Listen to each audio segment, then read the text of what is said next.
are we doing?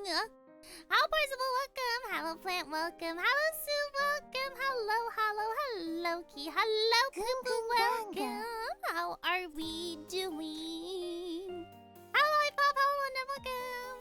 How are you doing? Is this the carry? Oh, 30 stream streak is wild. No, okay, listen. I am optimistic. I'm optimistic that I will be well enough. I look like I'm very high up. That I will be well enough to sing on Thursday. I am optimistic. I'm optimistic. Do I have any reason to be optimistic? Oh, you're not welcome. No. It's still the sinuses. The sinuses are not. They're not vibing. No, I'm not sick. Okay, listen. It's pollen season here in Japan, and every single time I leave the house.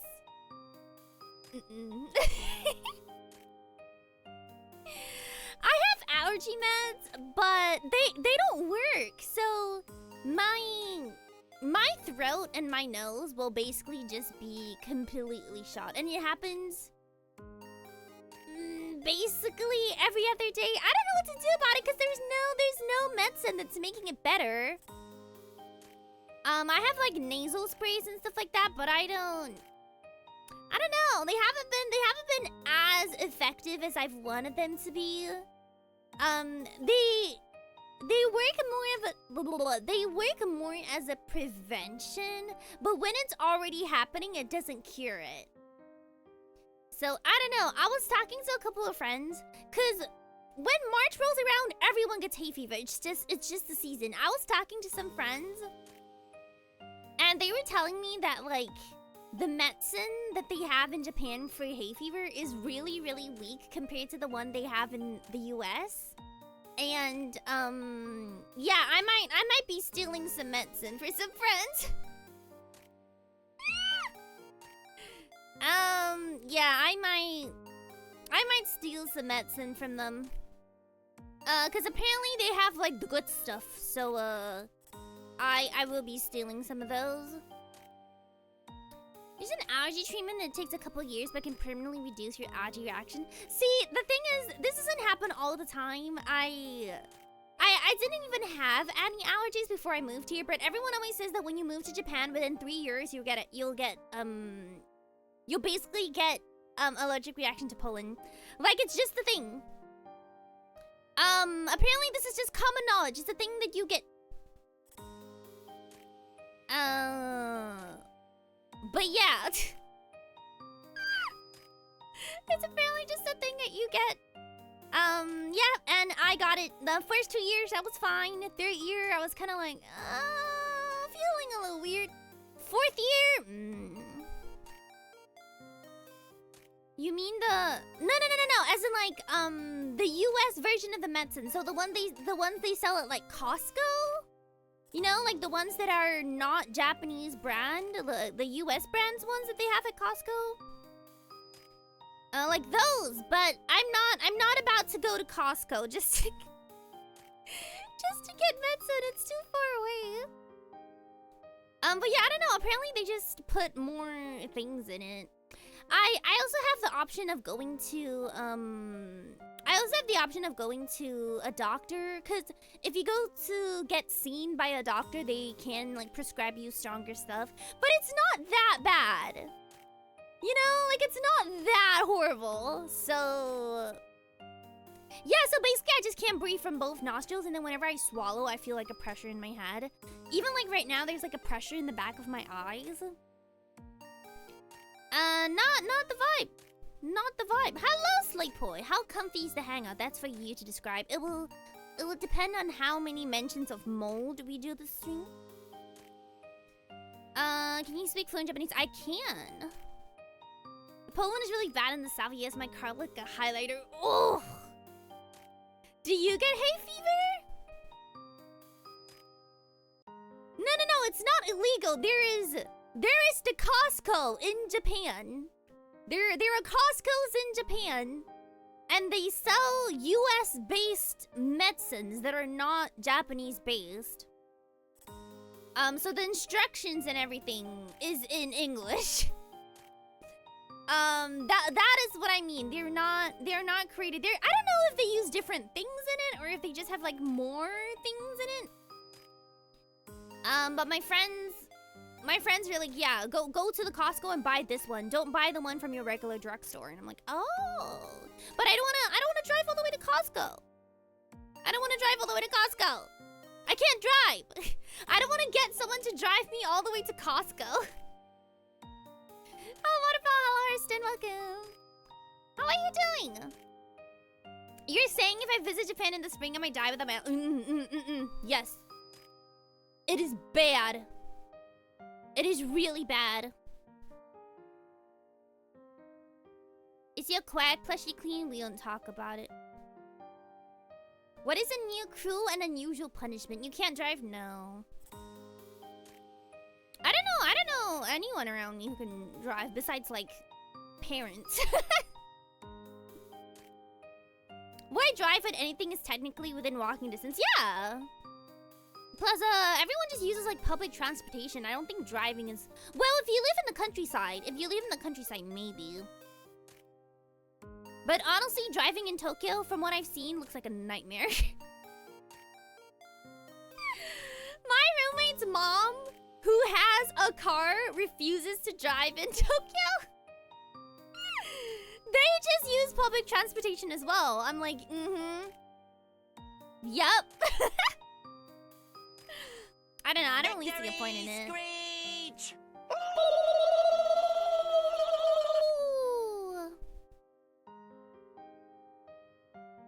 Angie from the US? No.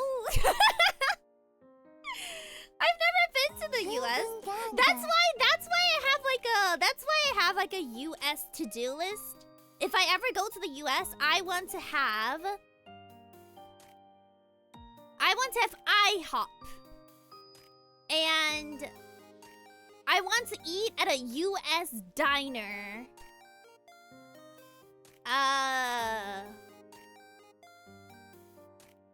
That's about it. That's all I've got. Oh, fading welcome. Thank you for watching. How are you doing?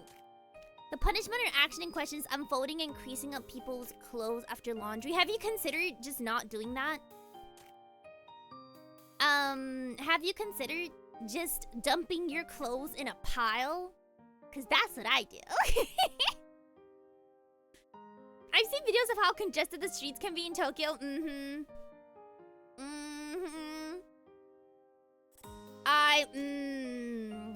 the way some people be driving, it just, I don't know, it's just kind of scary.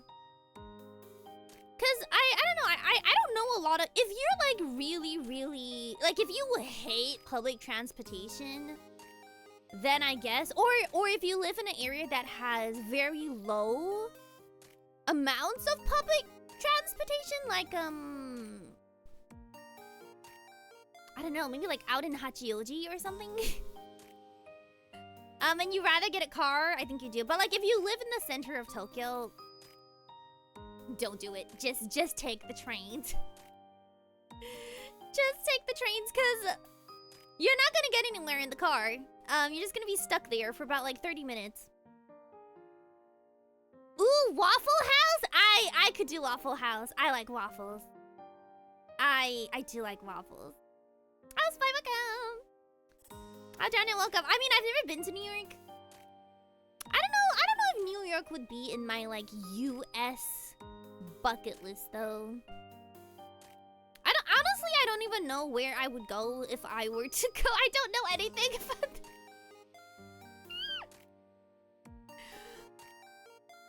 I don't know anything about the US. About a year ago, I thought Texas was a continent. It's not.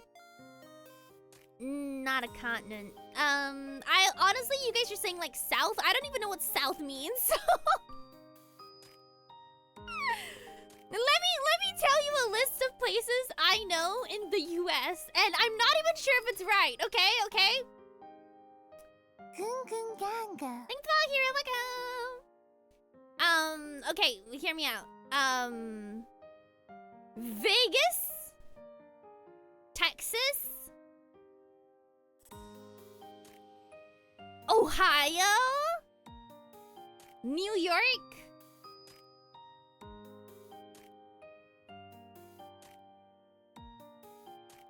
hold on, wait, Florida,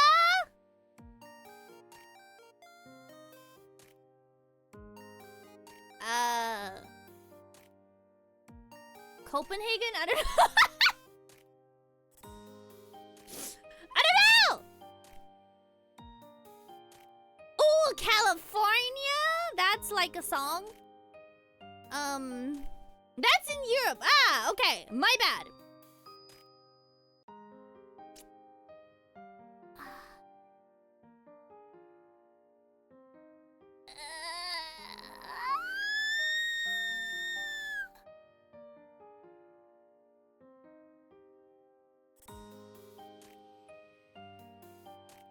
That's about it.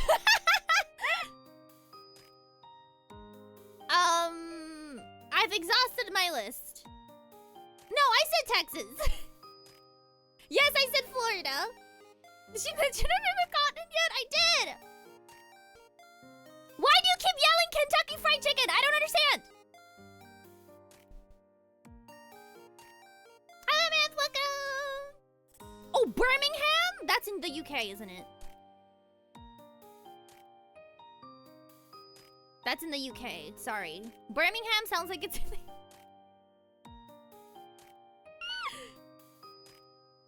Oh, Kentucky is a state in the US. Really?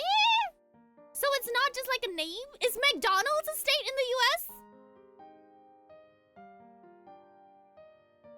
Is Burger King a state in the US? No? No, yes, McDonald's is a state!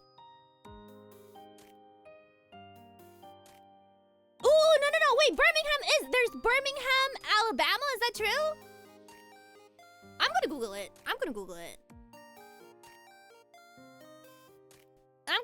Hold on. Listen, if you don't live in the US, you just don't know! It's... Wait, someone said Birmingham... Wait, is Birmingham... in the US? Oh, there's a prominent city named Birmingham located in the United States. Okay. Oh, but it's not a state. It's a city, it's not a state. Okay.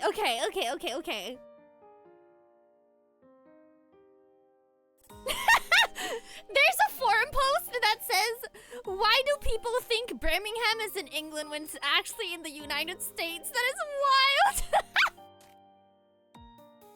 Hey, I mean... Yeah. Okay. So Alabama is the state. Right? Okay, so Alabama is the state. Got it. Okay.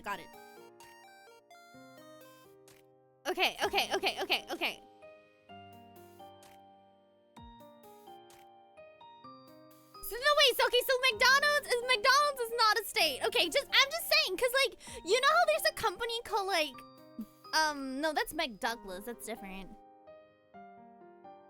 But okay, McDonald's, where did it start? Oh, McDonald's is a name. Okay. Cause I'm just saying, you guys were like, Kentucky. I'm like, oh. So if we're going in the order... McDonald's could be a state. It could be a state. Yes, McDonnell Douglas is a plane company. Yeah. I thought it was McDonnell Douglas, like the plane company. So I was like, if two companies are named McDonald, then maybe it's the name of your place. Yeah, Jollibee. Jollibee is a state, honestly. Jollibee is a state. Wait, so what did I miss? How many did I name?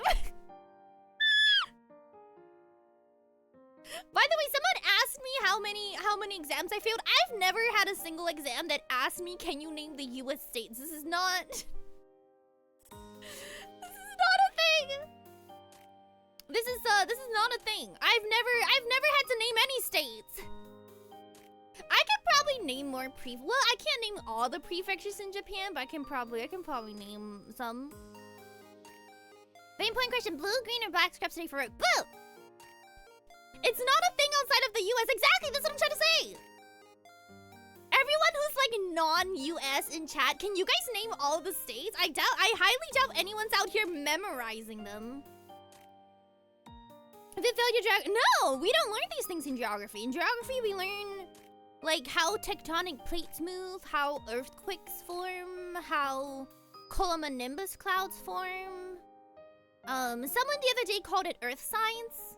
Yeah, our geography is like earth science. We have never been shown a map to be like, now can you name? I don't even know where the US is on a map, honestly.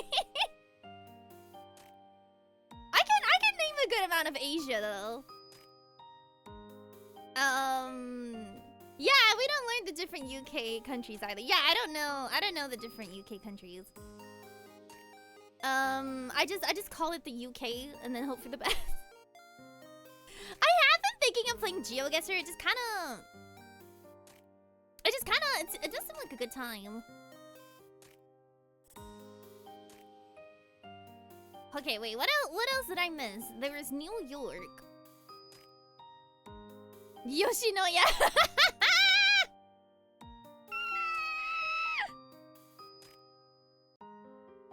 GeoGuessr? Do you guys want to play GeoGuessr in community night? I gotta figure out what we're gonna do for that.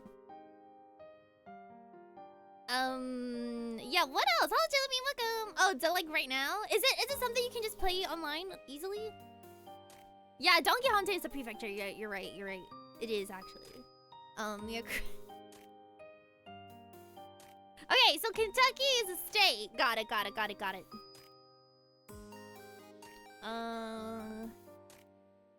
Arizona, Florida, California, New York, Alabama, Ohio.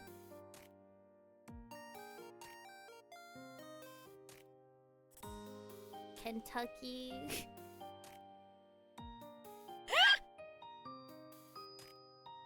I think everyone is bad at geography. I would like to think so. Can any of you really like name an entire like all the countries on a map? I could not do it. Oh, it's like browser based? I guess I could look it up. Massachusetts.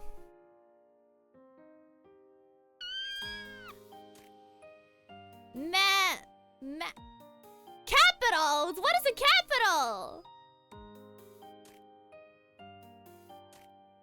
Minnesota? What is a capital? Is it like the capital of Japan is Tokyo kind of thing? The capital of Malaysia is Kuala Lumpur? There is a capital of America? New York! New York! Final answer. It seems like the biggest one. It's the one I hear the most. No. Okay. So it's not. Got it. New York is not even the capital of New York? Really? Isn't... I don't know what's happening, but are you winning? Yes, Ollie, yes. As far as chat is concerned, I am winning. I also don't know what the JSDF is. Hello, welcome. The cap... Really? I feel like whenever... Oh, things hydrate. Unfortunately. All states have a capital? Really? I thought capitals were like, you know, out of the countries, like Japan's capital is Tokyo. By the way, that is the only one I know, other than the fact that Malaysia's capital is Kuala Lumpur. That's all I know. Oh, like what are the capital cities of each prefecture in Japan? Oh, so like the capital of Kanto. Oh. New York has a capital? Thank you. Thank you. Thank you. Why would you know the capital of Malaysia? My friends from Malaysia told me.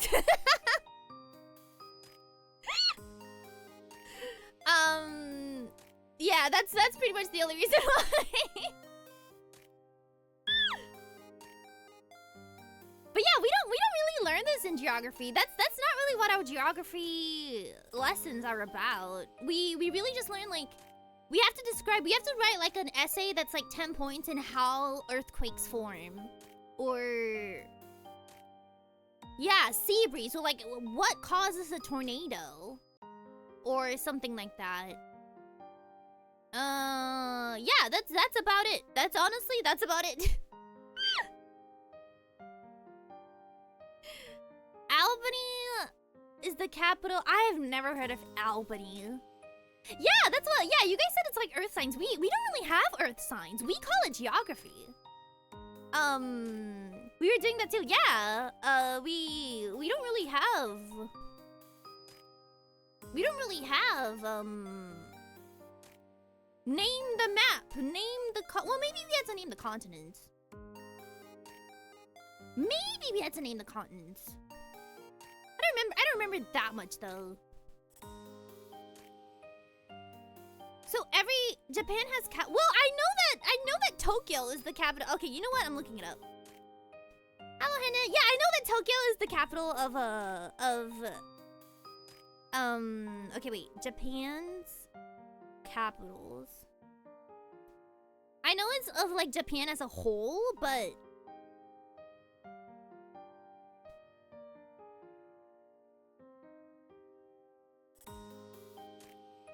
I mean, so far it says it only has one.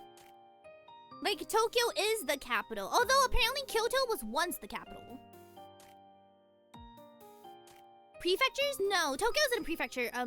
Tokyo is in Kanto. Kanto is a prefecture.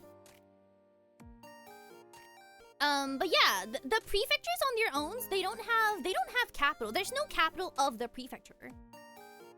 Oh, like how Nagoya is apparently...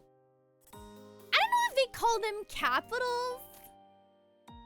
But yeah, I guess they are the main city, if we talk about it like that. Ooh, I wonder which is Fishy left the... Woo? I don't know what that means. Can you tell us about your comprehension about the concept of a capital? What do you think capital means? Capital is like the main city of the whole country. Like, the most famous city. At least that's what I thought. Like, it's the most famous city out of the whole country. Yeah, so like, when you think Japan, you think, oh, Tokyo. That's basically how I thought a capital was. Oh, since I'm welcome. Like France, and then the capital is like Paris, right? Because Paris is like the famous one. No? Oh, it's like the exact center? Teaches us more about the surface of the earth. Yeah, like there's never been a test that's like name the capitals or like name the states. It's always been like name all of the different cloud types, and I'd be like, oh, cumulonimbus cloud. Oh, it's where the government sits. How am I supposed to know where they sit? That's how I thought about it too. Wait, Paris is the capital of France, right? Is it? I would hope so. But yeah, I never understood it like that.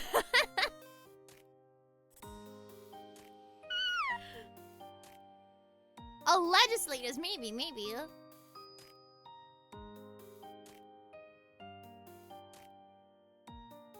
I don't know who Taira no Masakado is. My roommate might though. They're a lot better at history than I am.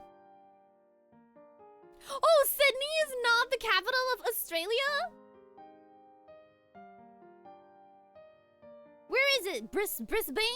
Brisbane? Is that a place? Is that a place in Australia? Oh, really? I thought... Oh, it's Melbourne. Oh. Yeah, apparently Sydney's not a capital. Oh, it's Melbourne. Oh. See, this is what I mean. I feel like we just all think that the most famous place is the capital. It's like, how New York is not the capital of America. Yeah. If I had to guess, I would have said New York. Wait, what was it? What was the capital? What did it end up being? What is the capital of Canada?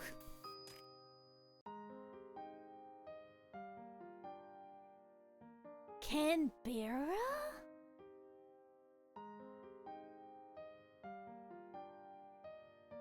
Albany is the capital of... Huh, it's not Melbourne? You see, we're all confused now. We're all confused. See, this, in my defense, everyone is now confused.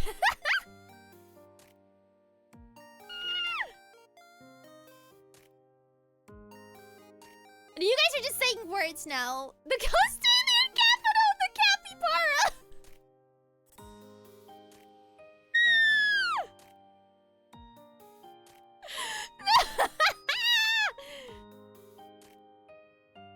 Yeah.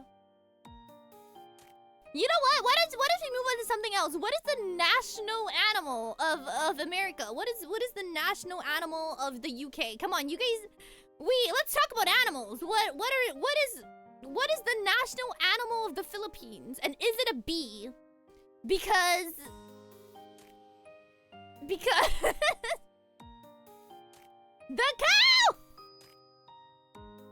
Oh, it's an eagle?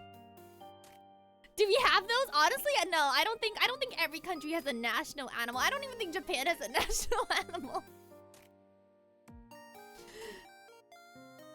Oh, yours is actually a cow. Oh. Slaypo, yours is not the capybara? Oh, you guys have national birds.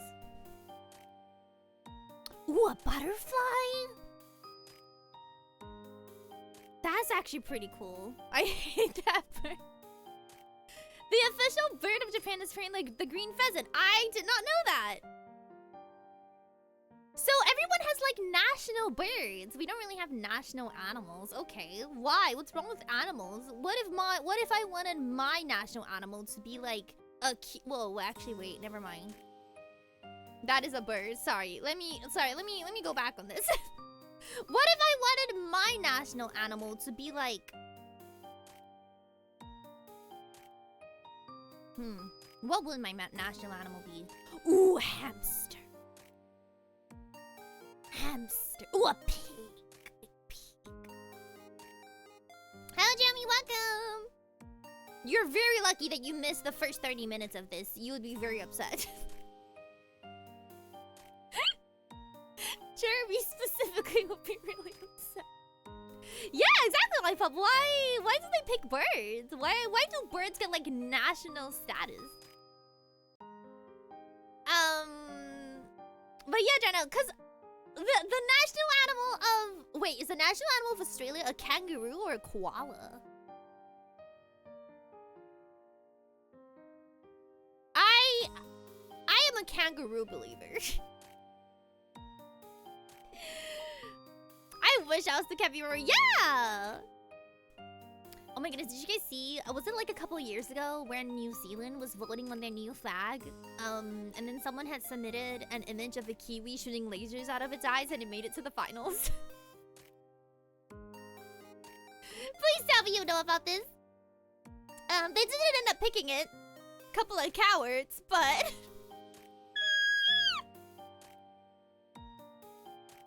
I don't know what a tejo is. If I were to be a bird...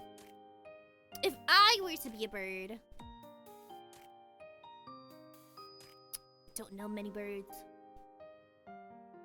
What is like the noisiest bird you can think of? Ooh, I don't know many birds. Ooh, I could be a chicken. Thank you for the follow, welcome. How are you doing? Scotland's national animal is the unicorn. Really? Is it not the Loch Ness monster? Teho bird.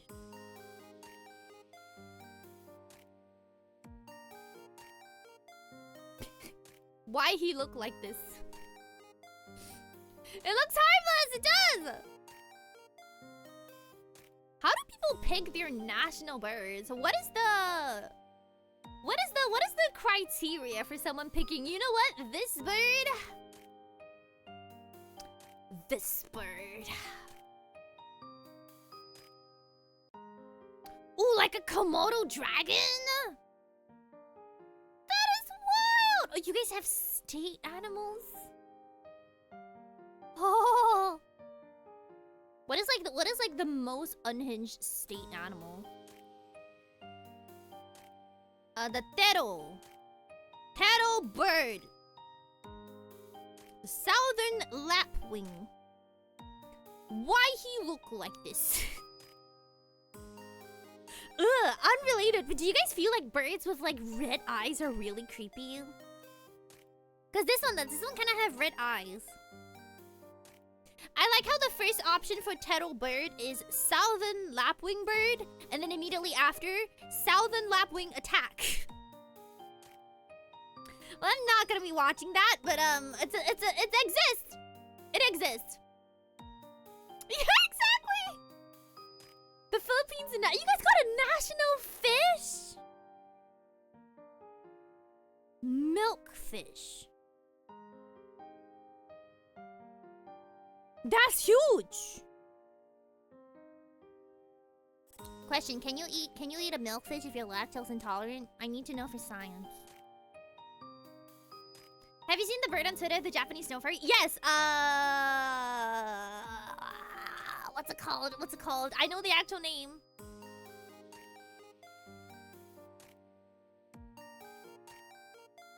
Ah! Shimoega? I think?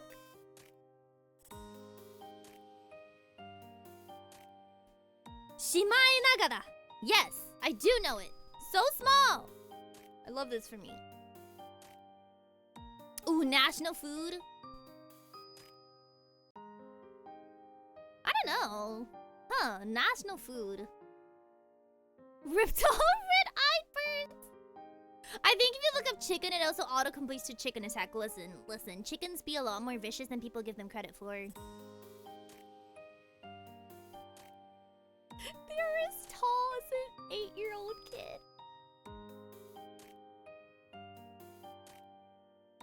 So huge! So you can just choose a fictional creature to be your national animal. Why aren't people picking dinosaurs? Because if you had to be like, yeah, our national animal, T-Rex, pterodactyl. What about you? Oh, you have a bird. Oh, that's cute. Pterodactyl.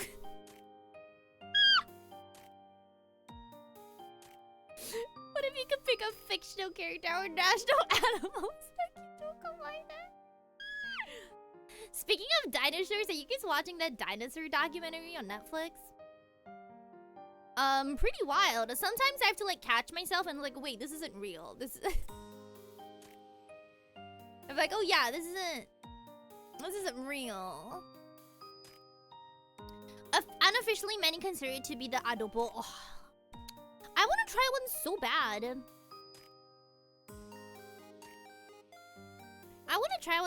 I just don't think there's a lot of... I don't know, maybe I can drag my roommate to like a Philippine restaurant. Despite my love for pigs, I would also like to try a lechon. I mean, I've had a full roasted pig before. I'm not sure if like a lechon is prepared with different spices and stuff like that. I'd still want to try it though. I also want to make, what's it called? I love corn. No, I don't. Hold on, I got it. I have it in my head. Hold on. Ube. Come here so I can beat you up. Ube ice cream. Or ube anything. Oh, so like a Jollibee. When the Filipino gang invited me over for Jollibee, you should, Slayfo, you should go on like an Asia tour. Just go meet all the Asian Nebulites who would normally not be able to. How about you go? It's ube, right? Ah, I know. It was in an Idolution song. Okay, Mary, how are you doing? I'd like to go though. But yeah, Slayfo, you should totally do an Asia tour. If any of you come to Japan, I will give you guys fun recommendations. I would want to go though, but I don't really know where, cause I don't know. I don't really want to do like a resort vacation. Like I don't really want to go to like the famous resorts or anything like that. I'm not really a resort girl. But I also don't know where else I would go. I feel like I would need a tour guide. Also, I know you guys said that it's like really huge. Like where Henna is and where Crabs is, they're like completely different places. It's like different prefectures and stuff, I guess, right?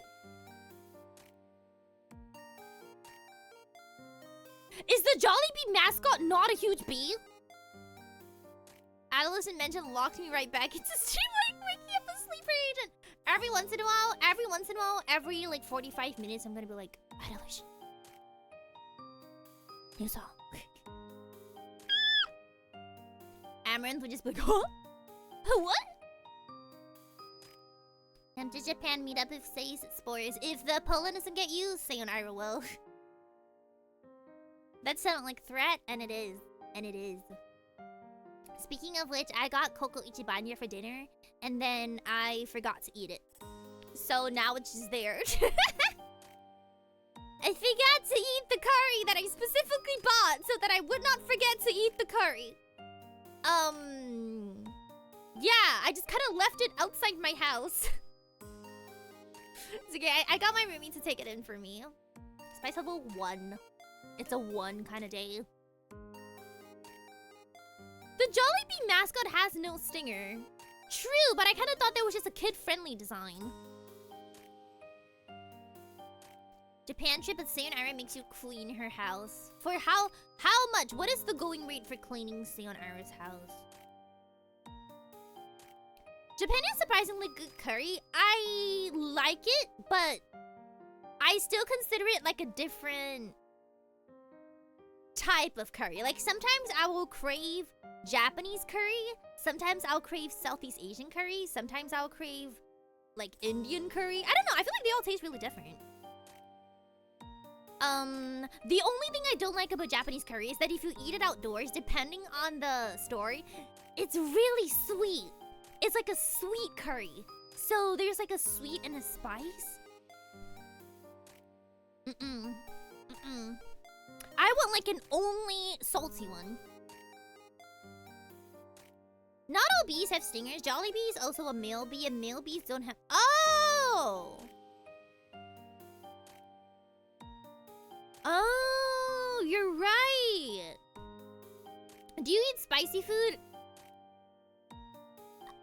I eat spicy food, but I asked them to not put the spice in it. What's your limit in Coco Ichibanya?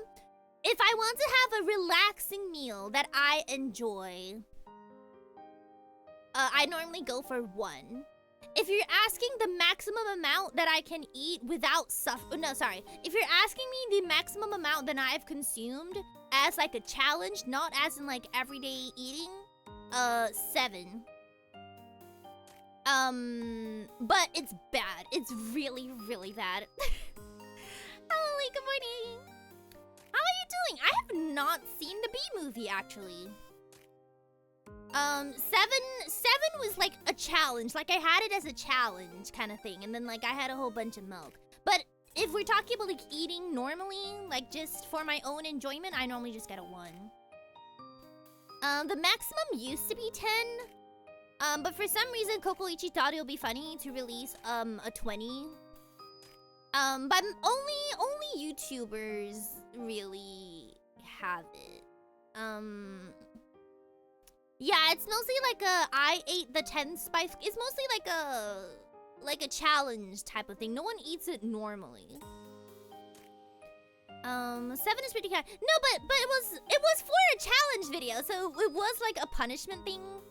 I mean, I could finish it. Was it a good experience? No. Could I easily do it again? Probably not. Isn't it 30? Coco Ichibanya? No, 20 is the highest. And even then, before it was 10. I think they only changed it to 20 in the last few years. Yeah, they went up to 20 now. They, yeah, because basically every single YouTuber had already did the 10 spice challenge, and so, you know, to like cater to people, I guess, they started doing like the 20 spice ones. So now that's a thing.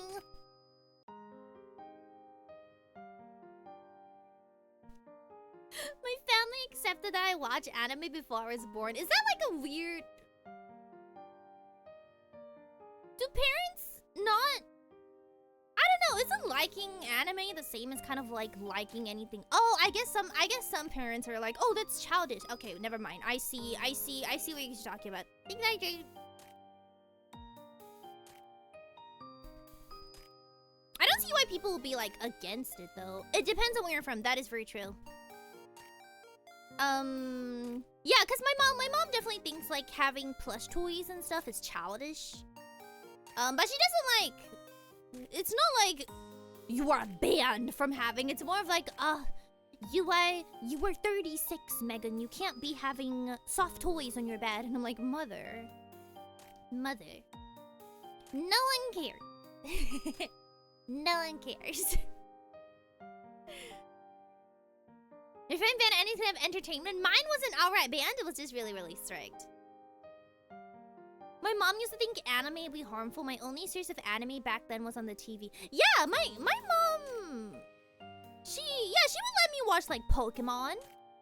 Or... Yeah, I think to her it's just like a cartoon. I don't think she really understands the difference, honestly. I don't really think,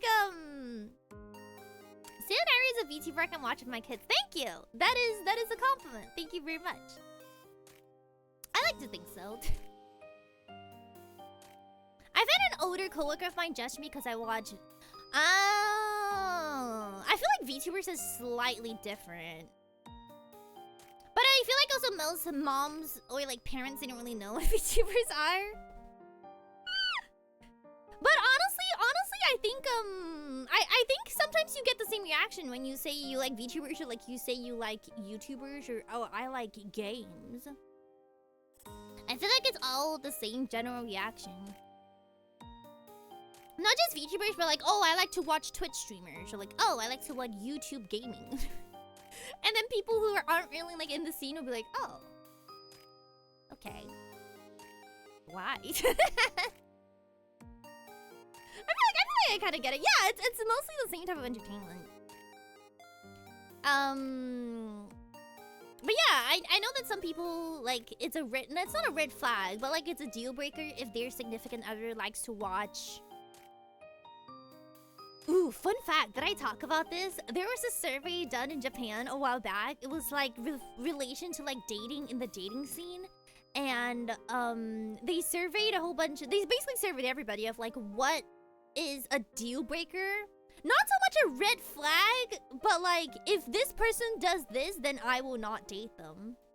And apparently the top answer for girls was if they're a Love Live otaku, then I won't date them. And I'm like, why? Why is that?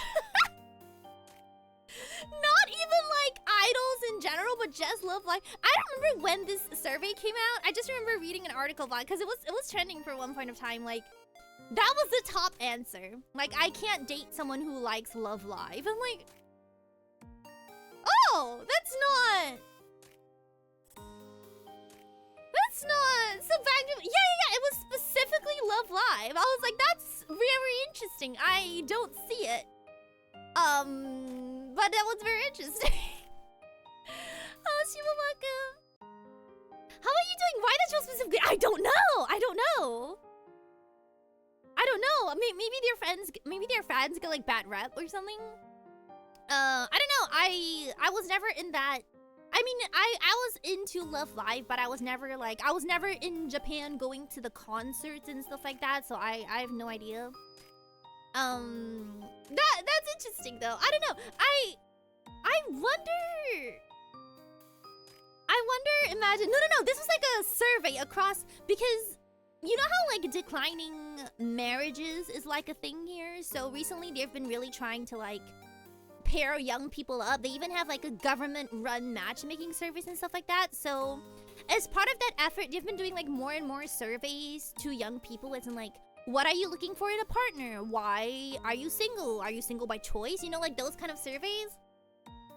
And this is apparently one of the surveys, and then they were like doing it on like a news program for like the top reasons. I don't even remember what the others were, but the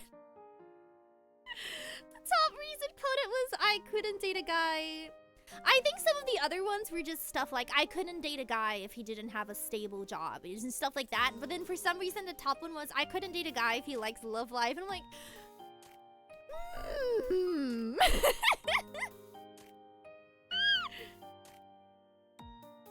I wonder if they also go this person definitely. Yeah, I don't know. I don't know. I don't know what it is specifically. Maybe they just have a bad. This was quite a while back, by the way. It's not like a recent survey. So maybe it's a little bit different. I don't know. Maybe there's just an era of time where like Love Live fans were just really intense. Maybe. That could have. I mean, I can look it up if you wanna. I can try to look up the source. It was. But it was showing on TV. Like I watched it on the TV, so I was like, oh, that. I mean, I don't know if they published a source or anything. Hold on. Oh, this was a while back though. I don't know if I can find it anymore.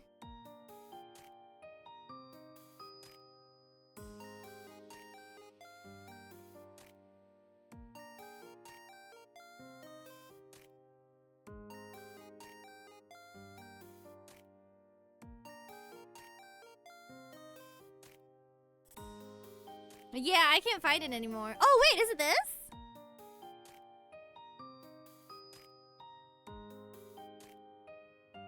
Oh, okay. I remembered it slightly different. Okay, sorry. So it's a dating service specifically for people who like anime. So the pool of people were people who already, so they're not like everyday people. They like anime in general, so they enjoy stuff like so yeah, they're a little bit more leaning towards anime, so it's not like the general population. So yeah, that was the pool. The pool was of people who liked anime, and the girls from the pool of people who liked anime, the top ranking the top ranking anime of I would not date someone who likes this was Love Live. Yeah, this was in 2018, so it was a while back. It was a lot further back than I remembered. But yes, this was an actual study. That is wild. Cause it's not even like the general, cause if you're part of the general population, if you already hate anime, then you're just gonna hate anyone who likes anime. But they're pooling people who like anime. And even then, you're like, yeah, sorry, Love Live is a red flag. Why? I mean, the article doesn't say why. The article doesn't say why. It's just it just shows the results, but yeah, it was interesting. Okay, wait, what did I miss? What did I miss as I was looking through this?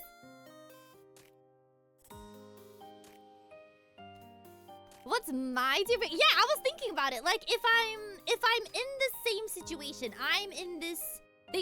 they call it an otaku dating service. It's I'm in this otaku dating service, and they ask me, what anime is like a deal breaker? Or like what series? I'm just gonna say series as a whole. I wonder, what anime would I be like if they like this? It's a, well, I guess, okay, but what's more important is why they like it, I think. ReZero? I mean, I don't like it personally, but I also haven't seen a lot of it, so I don't know. I don't know. I haven't seen a lot of it to know what it's kind of about. If they're not to need to. This Genshin, yeah, for the sake of just us, for the sake of us.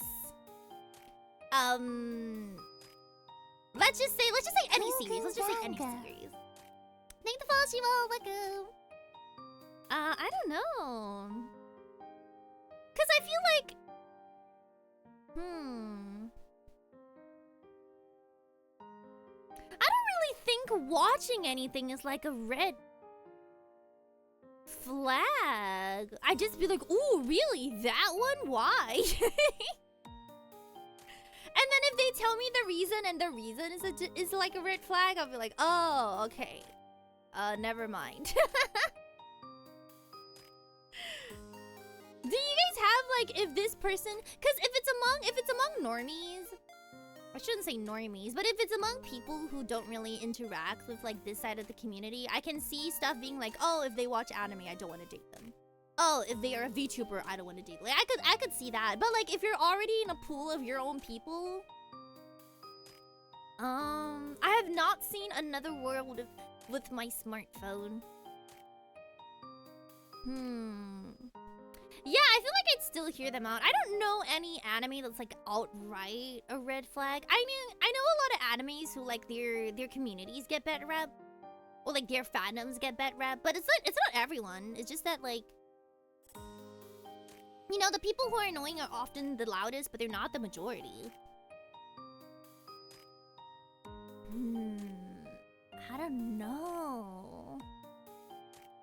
I do have animes where if they tell me that they really like it and it's their favorite anime, like I need to hear an explanation. I do have animes like that though. Like you have to explain this to me. Because I don't get it, so please explain it to me, and then we can go from there. Oh, Higurashi, really? I always hear really good things about Higurashi.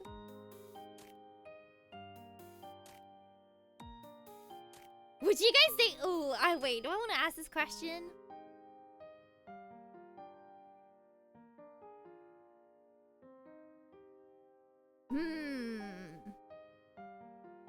Let me think about it.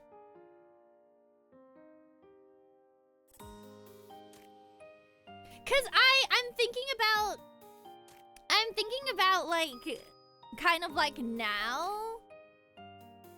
Oh yeah, it's a good anime, but if they love it, might be a weird. Well, you can like an anime without necessarily. I don't know. Isn't Higurashi really popular? It's a good anime, but if they love it, I don't know. I don't know if there's like sus stuff in it. Hell yeah, welcome.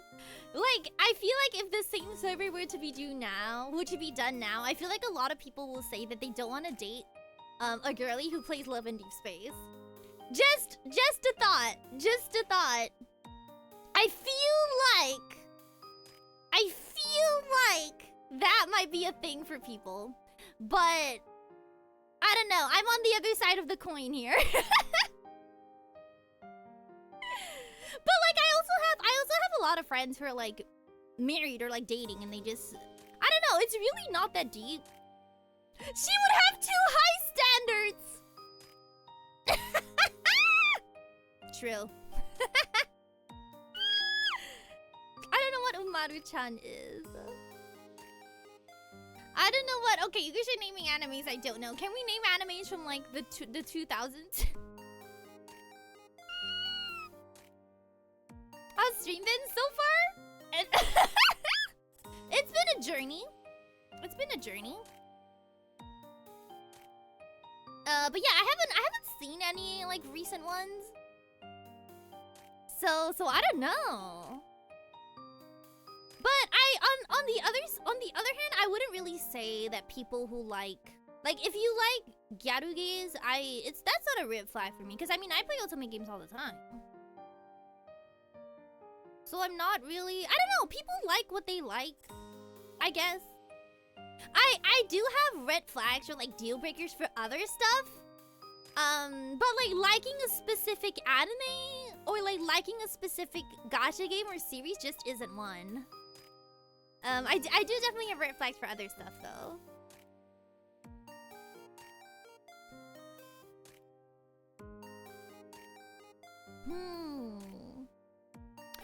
Fun fact, I've actually never seen Sailor Moon. I tried it once and it was not the vibe. It's not the vibe. Oh, like 2000s anime has a lot of red flags? Maybe. What is one of your most notorious red flag anime? When you say notorious, when you say red flag anime, there are animes out there that I personally don't understand why people enjoy. Because I don't enjoy them. But I'd still want to hear the person out. I'd still want to hear the person out and be like, oh, that's your favorite anime. Why? Can you explain it to me? And then we go from there. Let me hydrate. Man, you guys are listing animes that I just don't know. Such as,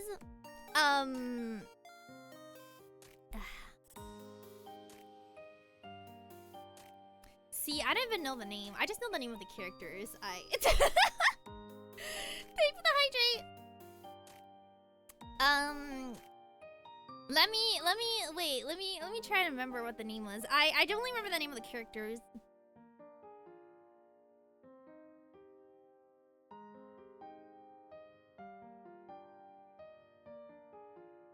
Okay, I remembered. Sorry. Is it an isekai? No. I'm gonna wait for ads. Should I wait for ads 10? Maybe I shouldn't wait for ads 10. The cool thing while hearing them out is that you never know if you'll be given a unique new perspective. Yeah. I always want to hear people out, because no one is gonna like even like whenever I say I didn't enjoy Frieren, people are like, oh! Listen, even the most popular anime in the world, someone's gonna dislike it, and even the most unpopular, hated on anime in the world, someone is going to like it. For me, it's more important to like think about why. Like, ooh, why do you like it? And did you like it because it was campy? Did you like it because like it was you generally enjoy brain empty content, which is the thing. Anyone who watches Seion Aera probably enjoys brain empty content. I absolutely hate the Devil May Cry anime. I think that's slightly different. That's a bad adaptation, right? Right? Like that's a bad adaptation. The original series is good, just that the anime was really bad. Oh, I know. You guys want to talk bad adaptations? Promise Neverland. Still wouldn't be a red flag though if you told me like, oh, I really liked Promise Neverland season 2. I'd just be like, really? Now, did you read the manga before you came to that decision?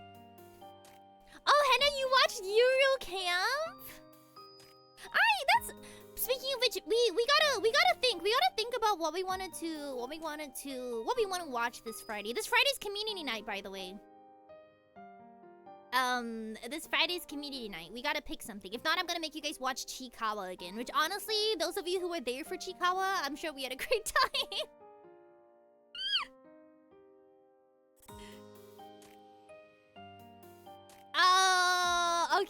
Okay. Usagi, my god! Okay, the anime, we're back. The anime that I don't understand people enjoying for the most part, or rather, let's not generalize the whole anime. I don't understand the main couple. Is Darling in the Franxx. I have a lot of thoughts about it. I don't even know why I chose to finish it. honestly.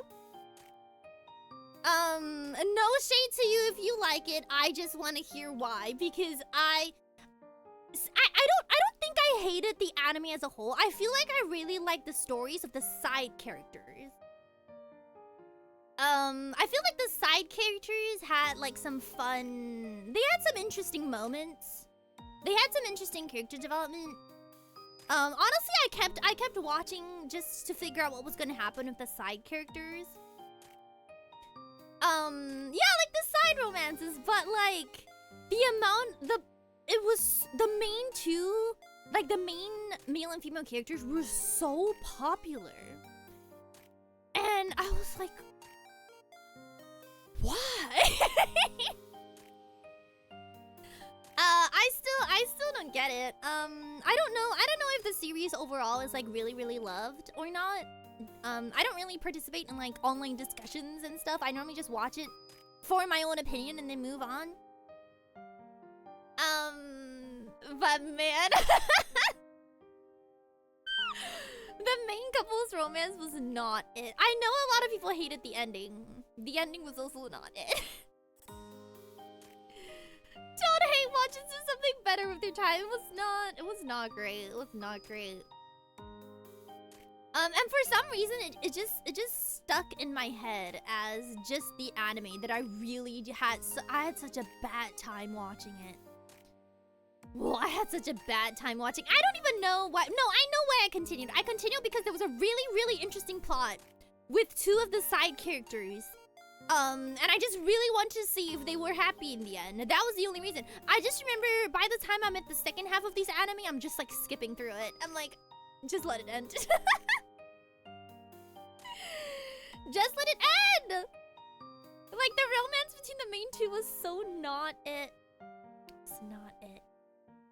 And I like romance in my shows. When the girl becomes a giant. Oh yeah, Tokyo Ghoul. I have really mixed feelings about Tokyo Ghoul, cause I heard that it was the mangaka's choice. So I can only respect their choice. I personally did not watch the anime past season 1. I just read manga, so. But I don't know if the person involved is part of the thing, then I don't really think it's a bad adaptation. I just feel like they made a choice that maybe not everyone was interested in. There actually is another anime that for me, I just really need to hear out why. This one is more current, and I think you guys know it. I just really need to hear about why. And it's Oshinoko. I'm sorry, I just don't get it. I don't get it. I really don't get it. Like I honestly I understand because I remember watching it because someone did recommend it to me. The first half was like okay, and then the more we went in, I was like okay. But it's really popular, so obviously people see something in it, then I don't. Obviously. I just don't know what that is, and I haven't had... No one around me really likes it either, so... If anyone likes it, I need an explanation of why. It's not really like a red flag out of the gate, but I just really want to know why. Cause I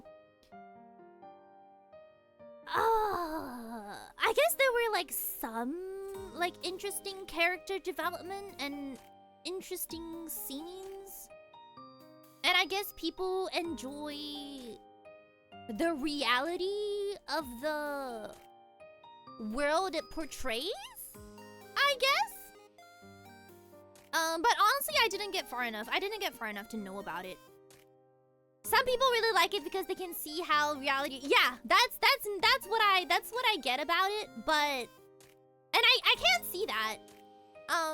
But the more I know about it, like like the more I know about what happens past the part that I actually watched, I'm like, huh. So yeah, it wasn't really my thing. It wasn't really my thing. It's just another one of those things that I don't really understand. But yeah, I would need people to really like explain to me what they like about it, and I'd be like, oh, okay, and then I'll go from there.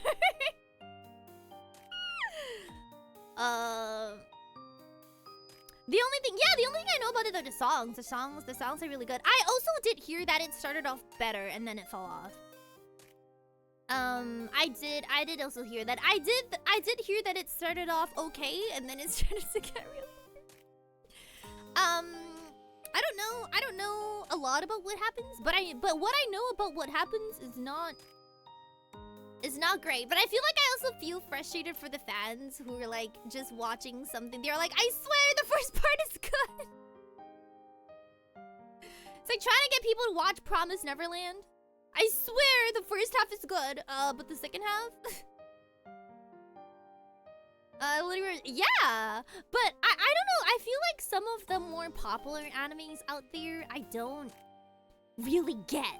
But I think it's mostly because the genre is different. Like, it's just not the type of genre that I watch. That's why I couldn't enjoy Frieren, despite its glowing reviews, because it's just not the genre that I enjoy. Yeah, I'm watching Medalist, and I'm who was convinced by me to watch Medalist? Did you regret it? I hope not, because it was really cool. Oh my goodness, should I force all of us to watch Medalist on the community night? It's good. I promise. If you don't like sports animes though, won't be good.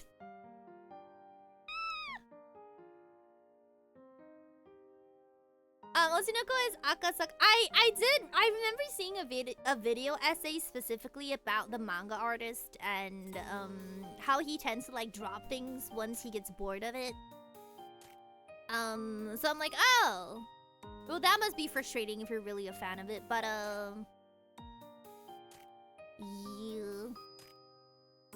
I don't know. I feel like sports animes isn't really for everybody. I didn't really enjoy sports animes at some point of time too. I did not get that far into Blue Lock. I only watched one season and then I felt satisfied with Blue Lock and I was like, okay, I don't need to watch another one. I'm good. I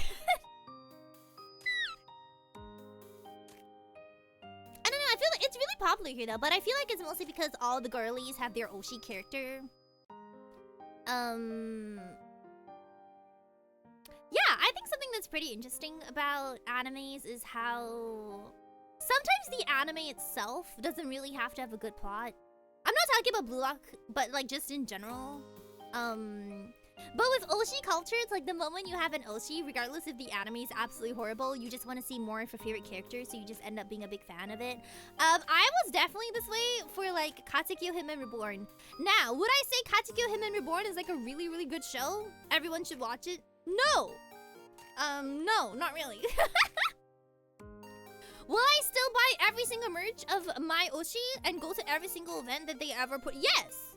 Yes! Because I'm invested in the character. Am I invested in the show? Well, honestly, I am. That's a bad example, but you know what I mean, right? Yeah, I feel like that's kind of it for Blue Lock. Even people who like have no interest in like the plot, they just like the characters and then they start shipping and then they just kind of go with it and then it kind of just becomes this like big fandom. That's what I like about it though, I will say. That is what I like about it. Just goes to show, you never know what the girlies are gonna hyperfixate on. They can hyperfixate on anything. I think okay, drive through osmosis for my older sister. You see, it's really difficult because I really want to recommend it to people. Did you finish reading the manga? Of course I did. On the day it came out, I followed that live. Oh, welcome. How are you doing? What was I talking about? Sorry. Yeah, but I can't recommend it to people because has it aged well as a show? Probably not. Trash Days podcast was supposed to talk about this, debating between whether or not they would prefer an anime that is trash throughout but has a great ending compared to an anime that is awesome throughout but has a trash ending. I would pick an anime that is awesome throughout but has a trash ending, because an anime that is trash throughout and has a great ending is only good 10% of the time. And like, does the ending even matter if you don't care about the characters up to that point? Like, if the anime is trash, then I don't care about the characters. I'm not gonna make it to the ending. I don't know. I don't think a good ending to a bad anime is a good ending. Right? But I do think it sucks that those two seem to be like the only options. Like, can we not just get a good anime with a good ending? Like, I kind of enjoys a rare breed. There's a lot of us. We're just in hibernation until merch comes out. I get what you mean though. Trying to find people who like a really old anime now is kind of difficult. They were discussing about how important the ending is, and then a poor ending can quickly undo a great anime. That's an interesting take. I don't know if I have never had an experience ruined for me because the ending was bad. I'd always be like, well, that was horrible, but then I would still basically enjoy the other 90% of it. I have not seen Erased. The anime I have in mind is Aonoa Zero, because man, it's one of those animes that's like season 2 comes around and you're like, well, we can only go down from here. But do I still like it? Yeah. Do I still like the characters? Yeah. Would I still rewatch it? Yeah. I didn't finish Aonoa Zero. You don't have to.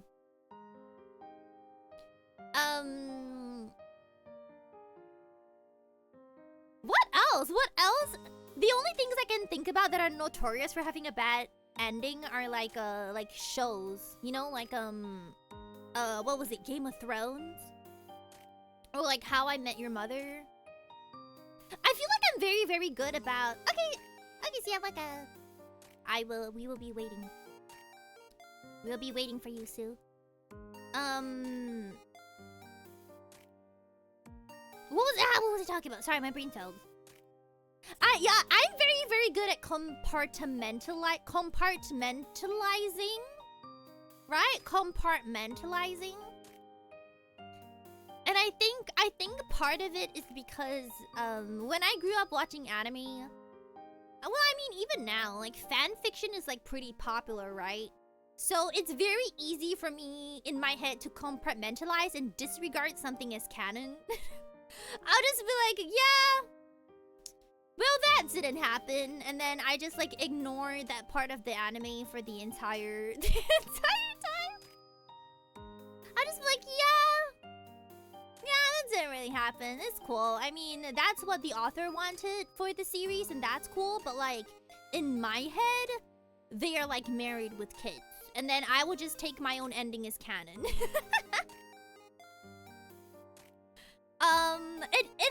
It has never destroyed the experience for me. And I don't know if it's very, very common in places where like shipping is like, I feel like canon is disregarded in a lot of spaces. And if you're the type to like disregard canon, then you're not as concerned about what the official ending is, because you've already written your own ending in your head. Thanks for following the go. How I Met Your Mother. Yeah, that one I was also like, huh? Because I think the truth is, and this is with How I Met Your Mother in general. Sorry, How I Met Your Mother as a base, but also I think this also happened with Kimetsu no Yaiba. Cause sometimes the ending of stories are affected by real life circumstances. Right? It's not that the people who wrote the story wanted it to end that way. This is true of Kimetsu no Yaiba. I heard it was medical reasons that they had to like wrap it up early. For How I Met Your Mother, I heard it was actually because they had filmed the ending already when the characters were children, and they couldn't refilm the scene because that was like a couple years ago, so they just wrote themselves into a hole and then they just restarted it. So it's kind of like, well, if that's the circumstance, then I feel like I don't have to take the ending seriously. I'll just be like, oh, okay. And then I just think about my own ending in my head. Does anyone else do this? Is it just me who, like, I don't take the endings of shows seriously. I just pretend they don't exist if I don't like it. And I'll just be like, okay, I'm just going to headcanon in my head how I think it would have ended. And then I interact with the story that way.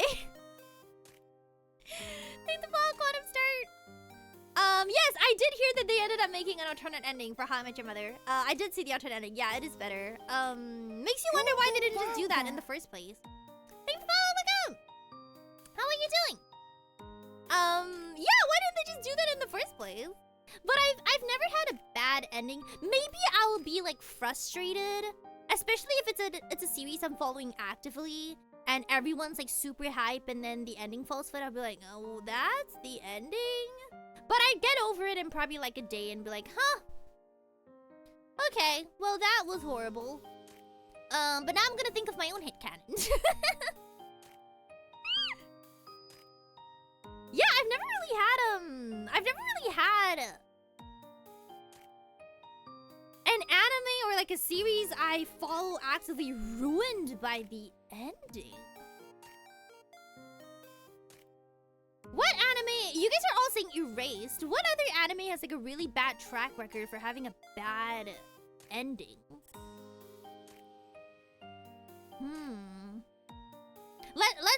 Let's not count manga endings. Let's count animes, just animes.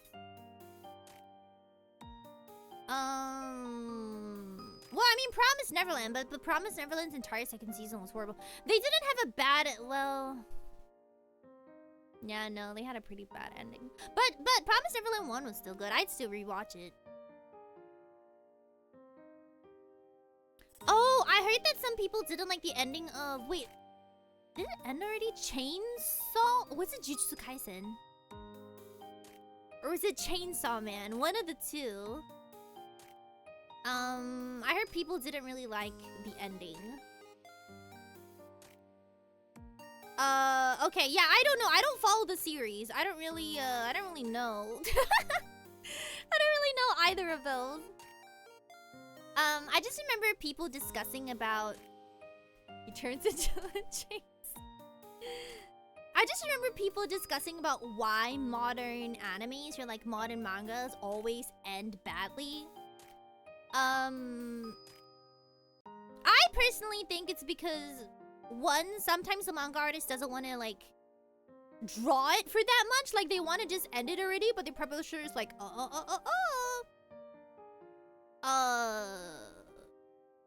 Two, if you're working on a series for that long, I feel like things eventually do happen. I mean, it's not entirely on the manga artist to decide how they want the story to end. I feel like there's a lot of like meddling when it comes to stuff like that.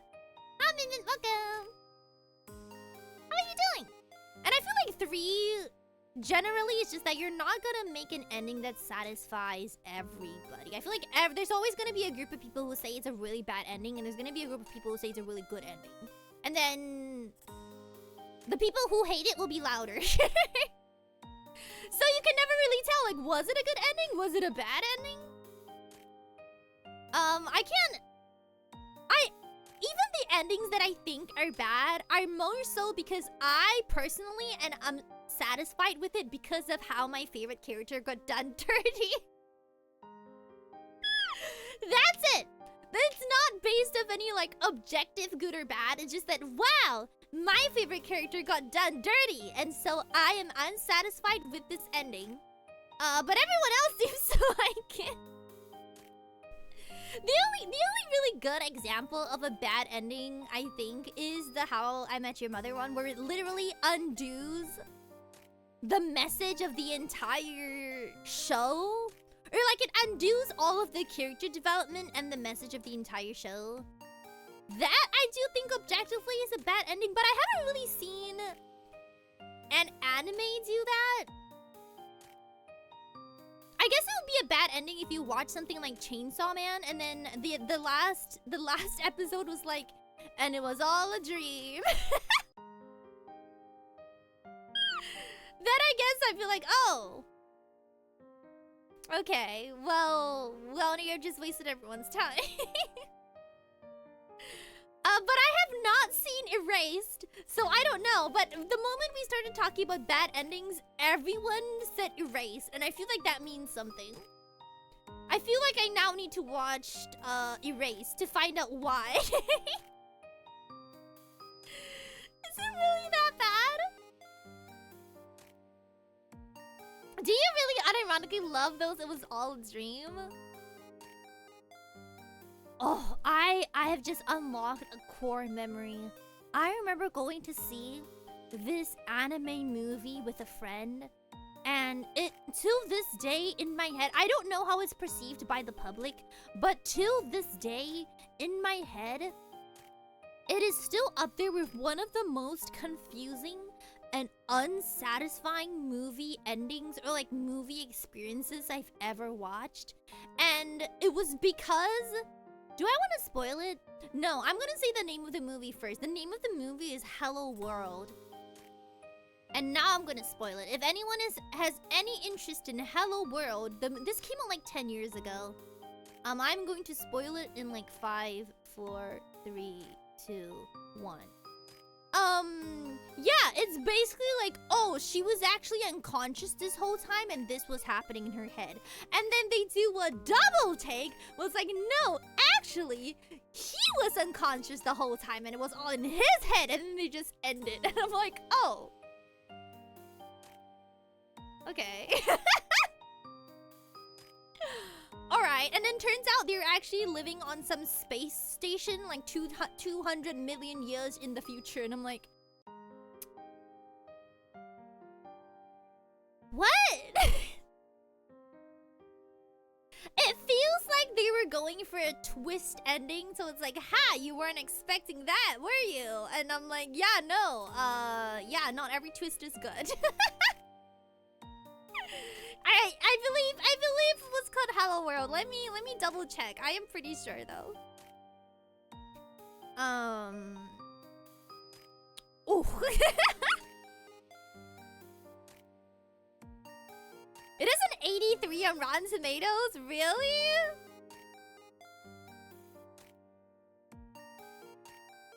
I guess the movie itself wasn't bad. It was just the ending that was like, okay.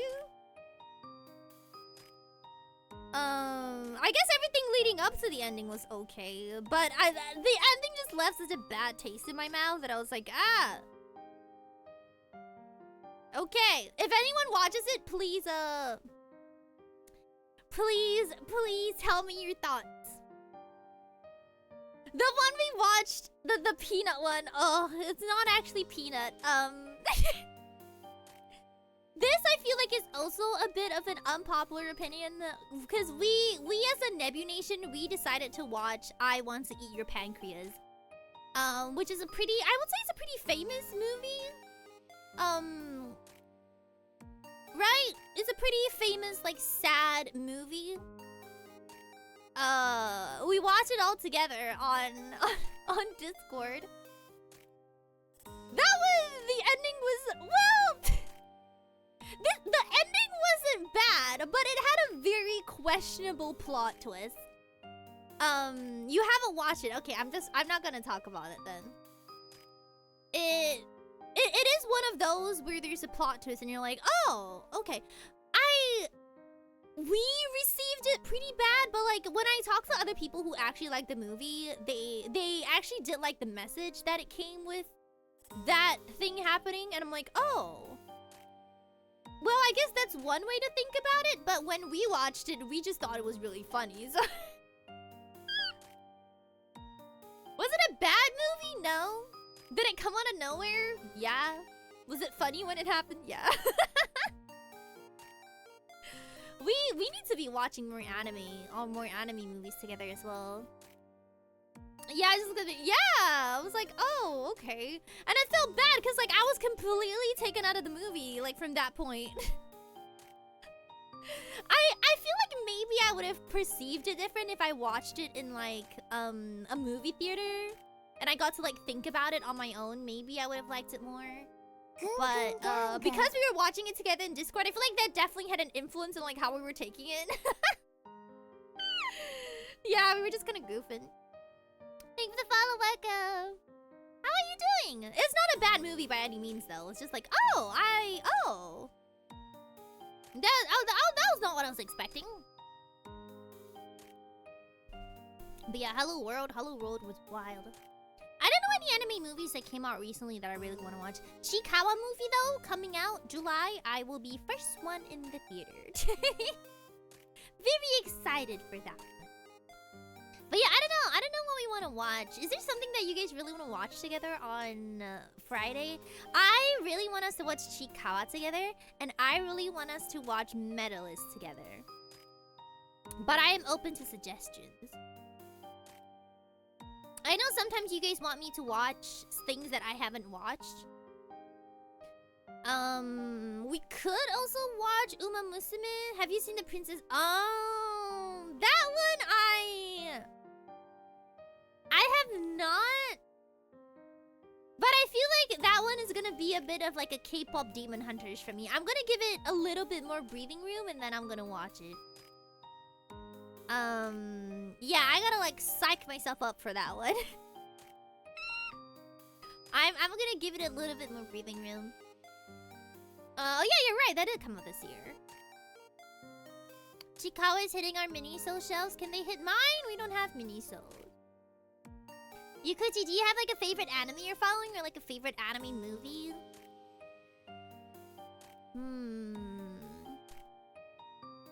I definitely know that I don't wanna watch something that's too like serious. I want us to watch something that's like light and fun. And like, you know, something we can like kind of clown on, like when we watch like Singles Inferno, we can like kind of clown on it.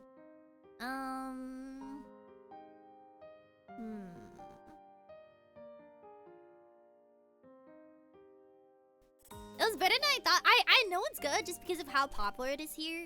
But when I need to be like in a certain mood before I watch like an idol show, and I'm just not in that mood. I need to be in like the right headspace for it. The Algae English dub of Sailor Moon, was it that unhinged? I feel like I may have seen it though. I feel like when I first attempted to watch Sailor Moon, I might have watched it in English. Yeah, because if it was up to me, it would be Chikawa, Medalist, or... Ooh, we could watch the blind girl and the... I'm sorry, I forgot the name again. The girl who's blind and the guy who's invisible. I'm not sure if that's on Netflix. I don't know. That looks like a pretty good time. I could clown on it.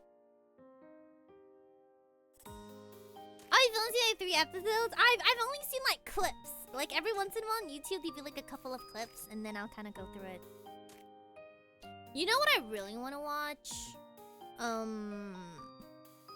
have not seen part 2 of Wicked yet. It just dropped here. I gotta take someone to go see it with me. What else? Yeah, maybe I should just make everyone watch Chikawa. Everyone who's already seen like the first 37 episodes with me the other day, you guys show up like 30 minutes late, and then I will make sure everyone else is caught and up to speed. It's a good show. Top Gun, isn't that about like aeroplanes? Will you believe me? The invisible. You know what? Yes, I do. Oh, you still want to be cliffhanger? Oh, it's not entirely out yet, is it? Ah, no, then we can't binge it. I need it to be something that's bingeable. maybe we'll take a couple of suggestions and then I'll see. We can also play games. I can bring up GeoGuessr. Or if everyone is like, because I'm not sure if everyone's gonna be like at work. But if everyone's gonna be at home, we can also do like a Gartic phone situation.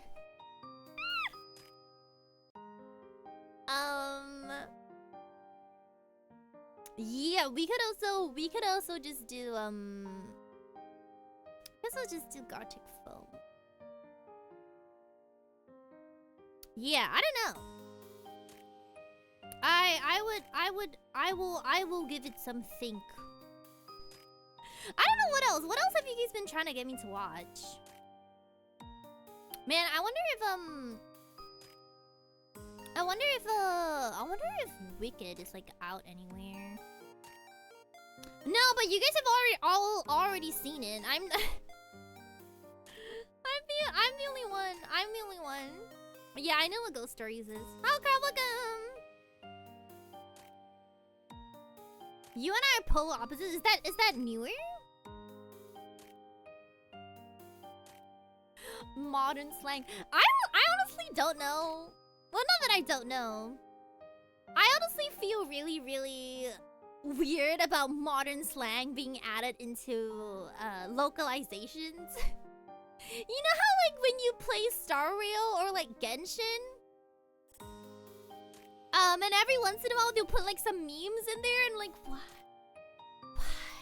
But people seem to love it, so maybe I'm just old. Maybe I'm just old. That could be it.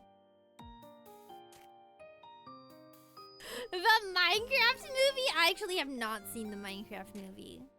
Ooh, I could also sit you guys down and we could watch this endless episode of Kitchen Nightmares.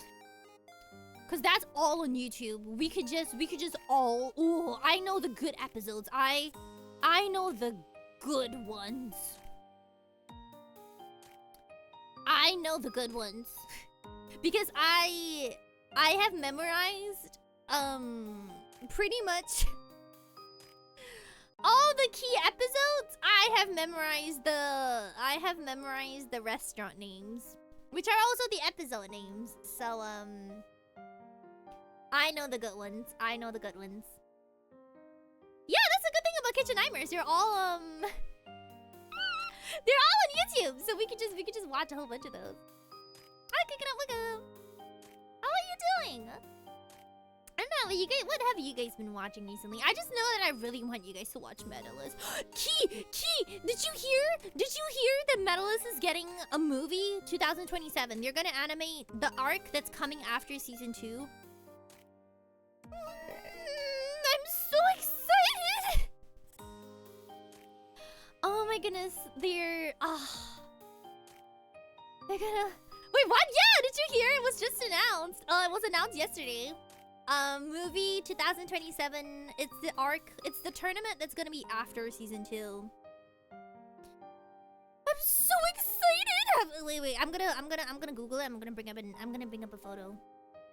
Oh, can you imagine all the skating scenes on the big screen? I'm honestly so excited. I hope they I honestly hope they commission some of the current Olympians to do like the motion capture, because honestly that'd be extremely cool. Because I know what's coming. So I know that there's gonna be quite a lot of programs that they have to get through in the movie. I don't know if it's the same person who does all the motion capture. I don't think it is though. Honestly, it'd be pretty cool if they could just hire a whole bunch of the real medalists to do the motion capture. I'm just gonna show you the movie teaser image. Yeah, I'm so excited!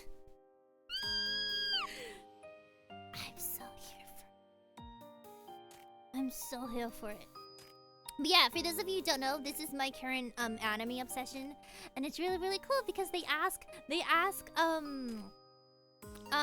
ask like former Olympians to do the motion capture for the skating scenes, and they also do the choreography. So there's like a lot of people in the Japan Skating Association that's like involved with it. And it's really, really cool. They've even started like playing their songs. It's not new. Well, it's relatively new. Season 2 just came out. Season 2 just finished airing. Oh, it's really, really good. They have a lot of collabs with like existing skating clubs here.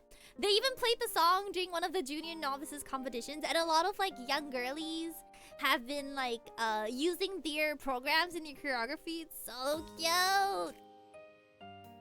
It's so cute. It's so good. Really? Yeah. They have like former Olympians doing the motion capture, and they've been like performing the programs live in like different locations around Japan as well. Because in the actual anime they have like programs and stuff like that, so they like recreate them in like real life. It's really cool. Anyway. Did you watch Winter Olympics figure skating? I actually watched it live. Don't talk to me about it. Don't talk to me about it. I watched it live and they ended at like 6 in the morning and I had to go to work. Don't talk to me about it. I'm not over it yet. It was so sad. It was good though. It was good. But man, I was so anxious watching the entire thing.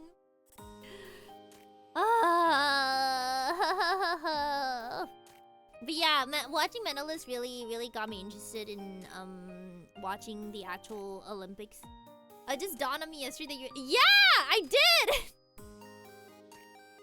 Cause I really liked Mentalist, and I was like, the second opening doesn't hit as hard, but oh, the first one. But yeah, I'm wondering if do you guys all want to watch it? It's really good. He can vouch for me. Rio, who's also watching it because of me, can also vouch for me. There will be tears! Well, actually, I think it's a really good balance of a show that's really serious when it's serious and really funny when it's funny. I think there's some pretty good comedic moments in there. I think it's a really nice balance. You cried at episode 4 twice. I know. That's the one that gets you. That's the one that gets you. I cried at the last episode of season 1. When she does her final program. I mean, if you're really into like sports animes in general, like you like the arcs that they have in sports anime, like for example Haikyuu, right? You like the arc of, oh, he's too short to be a volleyball player, but he will persist and he will I don't know, I've never watched Haikyuu. I've never watched Haikyuu, but if you like the arcs that come with a sports anime, like the self-improvement and like the beating the odds, learning how it's like to lose, learning what it's like to win, like those kinds of shows. Ooh, I do think you will like it. Cause it hits all of it and it hits it really well. Was the one with the girlie and her skating partner who's a ghost? I'm gonna need you to drop more information of that. What? What? Can you give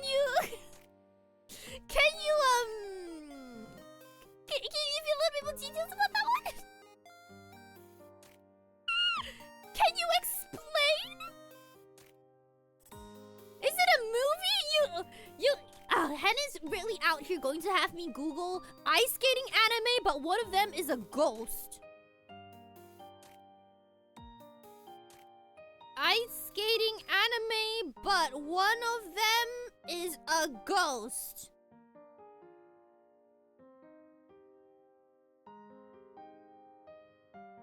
Is it this one? Wait, is it an anime?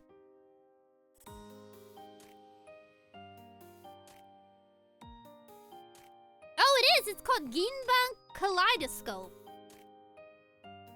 I have not heard of this!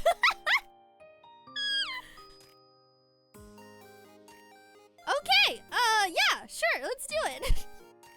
I can watch it. I mean, do you love idol anime, but you're not an idol? Yeah, I mean, do you have to like the sport to enjoy the anime? Did you watch the ballroom dancing anime? I did. It was Ballroom e Yokoso, I think. I read the manga. I also watched the one about ballet. I think it was Dansuer. I think. Not the same. No, it is the same. You like Chainsaw Man, but you're not a chainsaw? I honestly really like animes about I really like animes about characters finding their calling.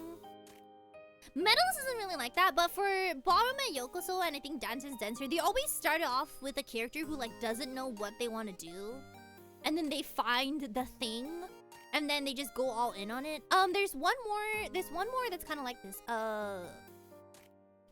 It's not sports, but Blue Period is a little bit like that. I did not follow the anime for Blue Period. I don't know how far that one is in. But I read the manga for Blue Period. That's also about the same. It's about someone who's like doesn't really like anything in life, and then they find the one thing, and then they kind of like invest in it. That's also really good. For Medalist, it's a little bit different because she's always wanted to figure skate. That's like the plot, but it's still good. It's still good. Yeah, I did not watch the anime for Blue Period. I just followed the manga to a certain point.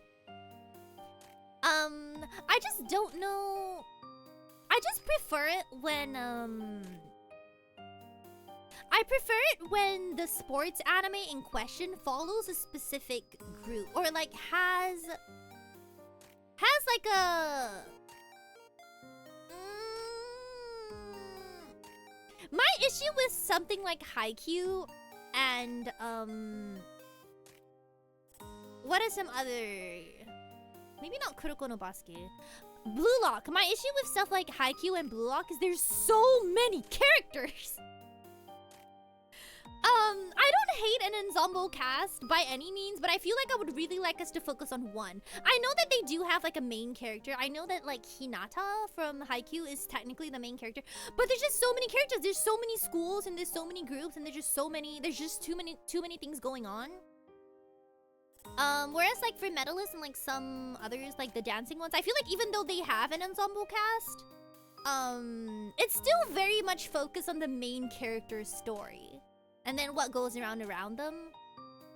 But stuff like Blue Lock and Haikyuu, I get very, very overwhelmed with like the amount of characters. Why is there so many? What? I don't. There's a little bit too many. One dance I have seen out of context clips. Now,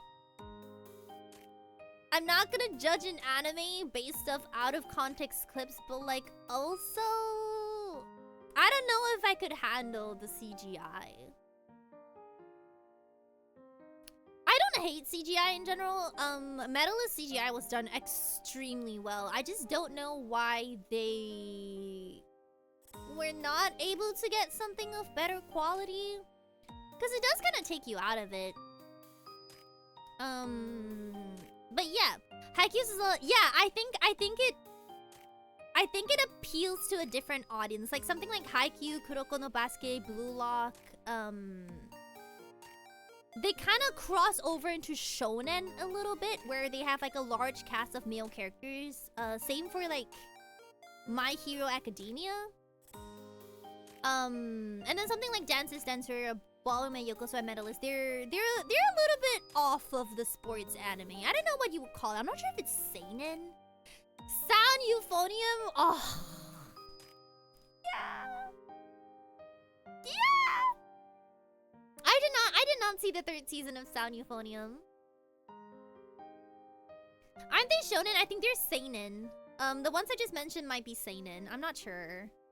But it's different. The way they kind of like take the anime and the talk of it is kind of different. I do think Medalist is a seinen though.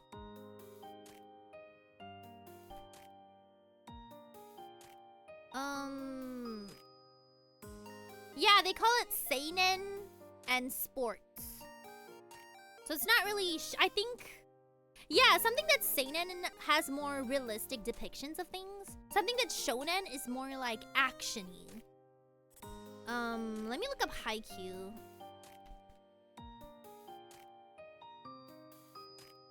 So yeah, Haikyuu is shonen. Yeah, that's the difference. Haikyuu is shonen. It's just a matter of where they take the story, I guess. What's the other one we're talking about? Ballroom e Yokosu.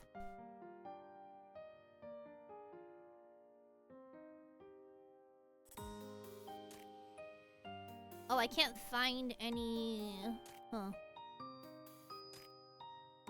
Oh, Ballroom e Yokosu is also shonen. Okay, so I have no idea then. Okay, so I have no idea what the difference is.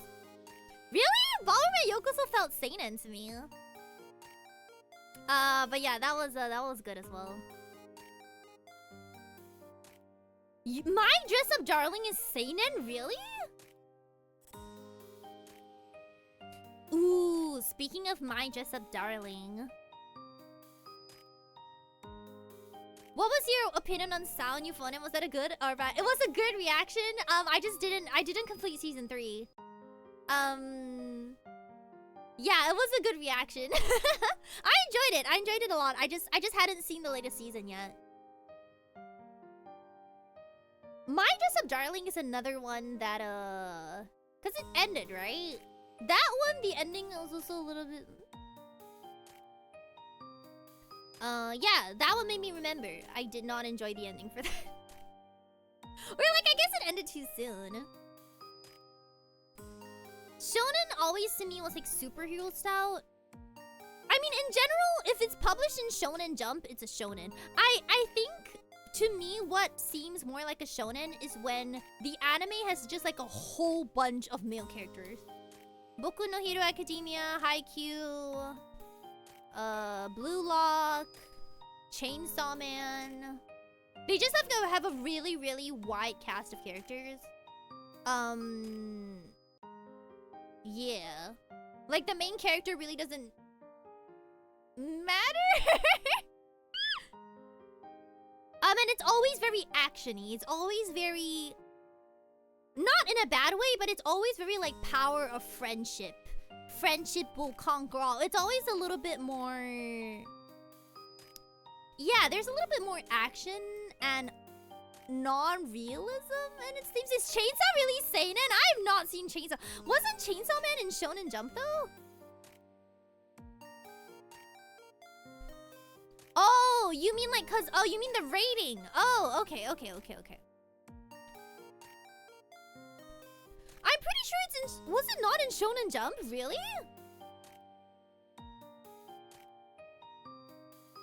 No, it is shonen. Yeah, no, it's still shonen. Honestly, you would be surprised, cause like interestingly enough, my roommate doesn't really, they don't clock this as an issue. Like, they have never had a second thought about it. But not yesterday, sorry, but like recently, we were like hanging out, and on the train home, I saw this like really young boy, like probably elementary school, reading Chainsaw Man. And I started a conversation with my roommate. It's like, I'm amazed at how like little kids can read shonen manga like this, cause it's not, yeah, cause like isn't Chainsaw Man and like not even Kimetsu no Yaiba, right? Like there's some pretty dark and gory elements to it. And I was like, do you think that children should be reading like Chainsaw Man or like Kimetsu no Yaiba? And they're like, yeah, it's a shonen manga. And I'm like, yeah, but there's gore in it. And they're like, yeah, but everything has gore in it. Like everything, all battle, even like Anpan Man probably. I've not seen Anpan Man. But they're like, yeah, everything, that's just normal. Like kids read Chainsaw Man and kids read Kimetsu no Yaiba. Like it's just, the kids read Attack on Titan. And I'm like, well, I've never really thought about this. Cause it did bother me sometimes. young kids knowing what Kimetsu no Yaiba is, or like knowing what Chainsaw Man is, and I'm like, there's some really graphic content in there, but I guess they don't really, because there's no rating. There's no ratings on the actual anime. Like if you're a kid and you go and buy like the Chainsaw Man manga, like no one's gonna stop you. There's no like age rating or anything. So I guess it's not a thing that's like really thought about. I mean, yeah, honestly, I have also watched way worse. I have honestly watched way worse too when I was a child. Now, whether or not I should have is a different conversation. But yeah, that just kind of goes to say, I feel like whether or not something has gore or like adult topics in it, maybe doesn't really, like, just because something has gore in it, I don't feel like it becomes seinen. I feel like they don't really care. If it's manga, they don't really care. I think it's because manga doesn't get as heavy of a rating because it's drawn. Correct me if I'm wrong, but if it's an anime or if it's a movie and it's animated with voices, then they have to put a rating. And maybe that's not true. I have no idea. But it's definitely not something that's casually thought about. Like, hey, this has gore in it. Maybe you shouldn't read it. Cause yeah, the manga I've seen like younger kids here read. Oh, there'd just be like a couple of kids in the convenience store browsing through like Shonen Jump, cause that's a thing. And they'll just be like, should they be reading that? And that is I don't know. I didn't think it was, not that it was weird, but I do realize that like, even though we say shonen and it's supposed to be quote-unquote shonen, that there is some pretty non-shonen stuff in it. But anyway, I feel like seinen and shonen doesn't really have to do with like gore or non-gore or like suggestive and not suggestive. I feel like it's more like how mature the story is, because I know that's definitely the case for shoujo manga versus josei manga. Josei manga just like has a more realistic take on it, and then shoujo mangas are basically those that are like in the school setting. And then there's a misunderstanding. And something like that. But yeah, I definitely watched stuff like D. Gray Man when I was way too young. I also watched Full Metal Alchemist when I was way too young. Way too young. Oh, Joss, you have like a physical manga collection? I used to try doing that, but I could never, there's enough stuff in my house. There's enough stuff in my house. But yeah, I had, once I started to get free reign on the internet as a child, I definitely watched stuff that I shouldn't have watched, and definitely accessed stuff that I should not have accessed. I wouldn't talk about what, but, yeah, it just really surprises me that there's no age limit for stuff like manga. I never really thought about it that way. Cause I feel like for most cartoons, well, do like American comics like stuff like Marvel or like the Avengers? I mean, those also have like gore in it, right?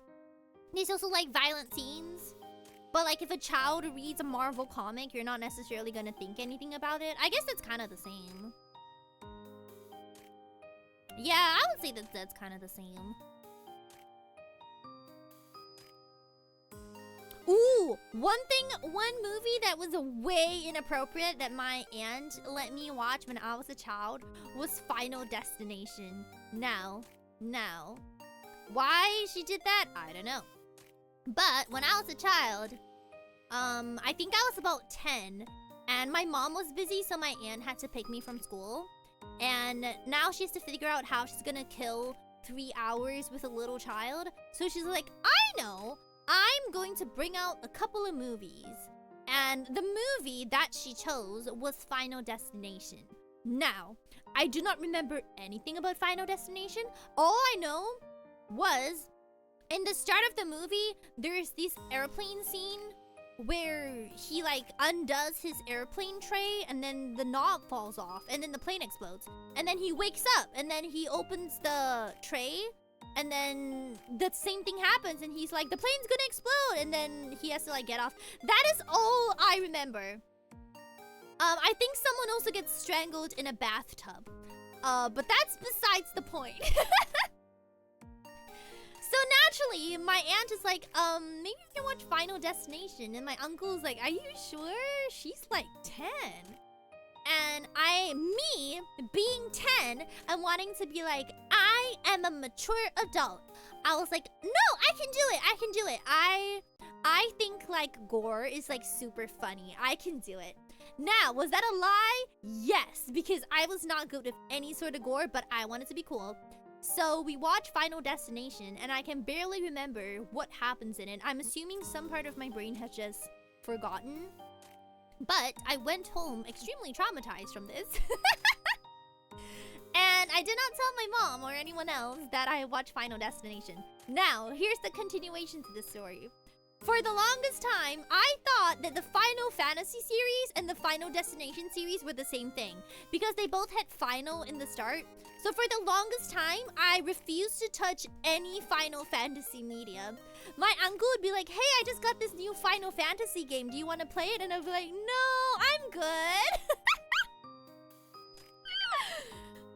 For the longest time, I thought that Final Destination and Final Fantasy were the same thing because I could only remember Final. So I was like, oh, okay, so Final Fantasy is like a horror game franchise. And for the longest time, I refused to touch Final Fantasy until finally, one day, I was just talking about Final Fantasy with a friend, and I'm like, oh, I'm not good with horror. And they're like, what are you talking about?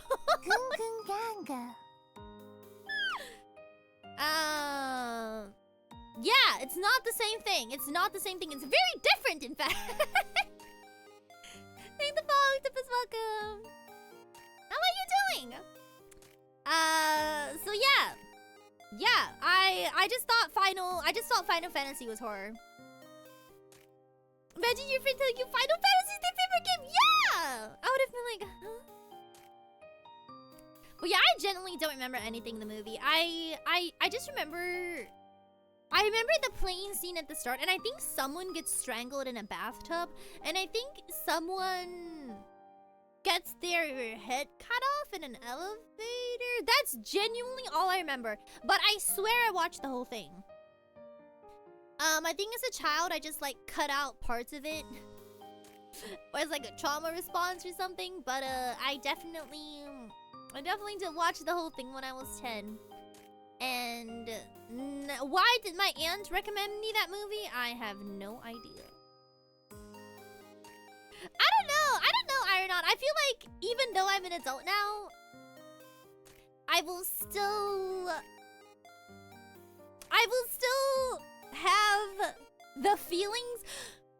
Okay, this is why I say this. I accidentally, well, not accidentally. Well, yeah, I guess accidentally watched Full Metal Alchemist when I was a child. And there is one scene, now I don't remember what it is. Everyone keeps telling me it's the dog scene, but it's not the dog scene because I remember the dog scene really, really clearly. And it was not that, it was past that point. There is one scene that scared me so bad that I stopped watching it. And even now, till when I'm an adult, even till now, I have not dared to rewatch Full Metal Alchemist. Now, will I be able to handle the scene now as an adult? Probably. Is it going to be as scary now as an adult? Probably not. But for some reason, the amount of dread I felt as a child is still within me. I can't. Just knowing that there's going to be a really scary scene, even though I know that I'm probably not going to be scared of it anymore. Just knowing that it could be there, and I'm going to relive my childhood trauma is enough to make me never watch Full Metal Alchemist again. See, this is why I don't think I could watch Final Destination again. I'd be like, no, I remember this. It's within my bones. What was it? I genuinely don't know. I don't remember. I just know that it was not the dog scene. Because I vividly remember the dog scene, and I vividly remember watching past the dog scene. And then there's, I don't know. I don't know what scene it was. And I haven't rewatched it to find out. So I don't know. I have have not seen JoJo. JoJo doesn't strike me as a very violent show though, so I guess it's okay. Ooh, Spirited Away. I have had so many people tell me this. Whenever I tell people that my favorite anime or like my favorite anime movie is Spirited Away, they'll be like, "Oh, I watched it as a child and I was really scared, so I stopped." And I was like, really? Because I also watched it as a child. I remember really clearly I first watched Spirited Away when I was 5. The scene where the parents became fake scared me. A lot of people tell me that No Face scared them. Like the final scene where like No Face becomes really huge and starts like chasing Chihiro all over the bathhouse. A lot of people said that that scene was the scariest.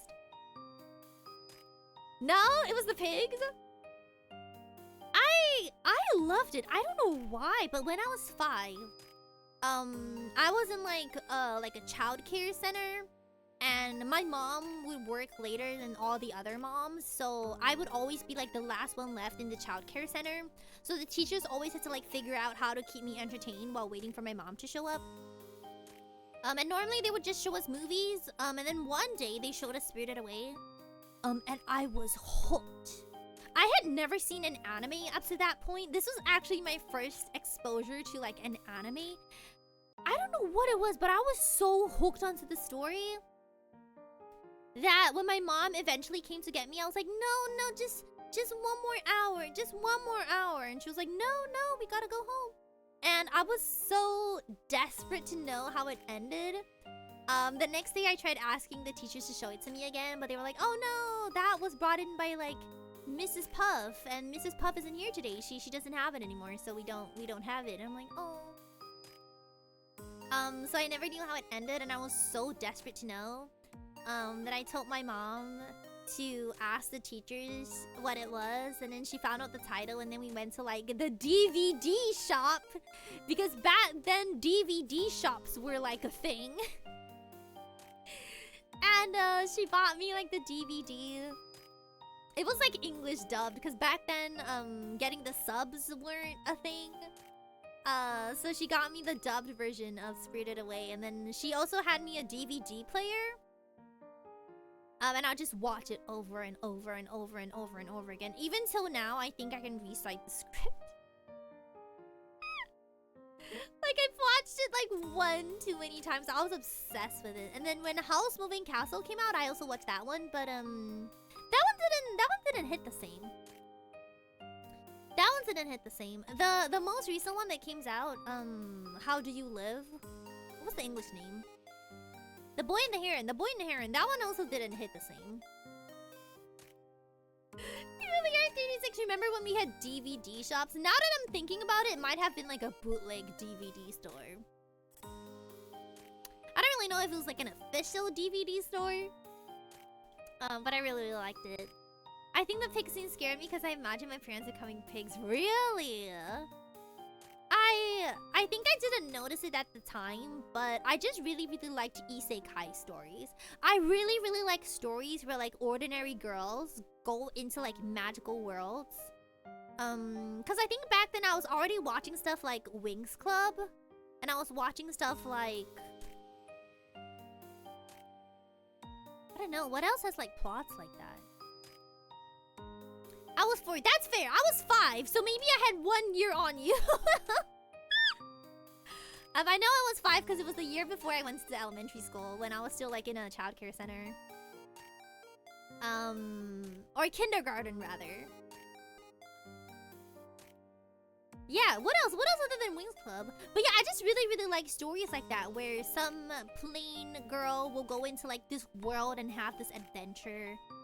Those were always the types of medias that I like, and so I guess Spirited Away was that. I never even like thought about it being scary.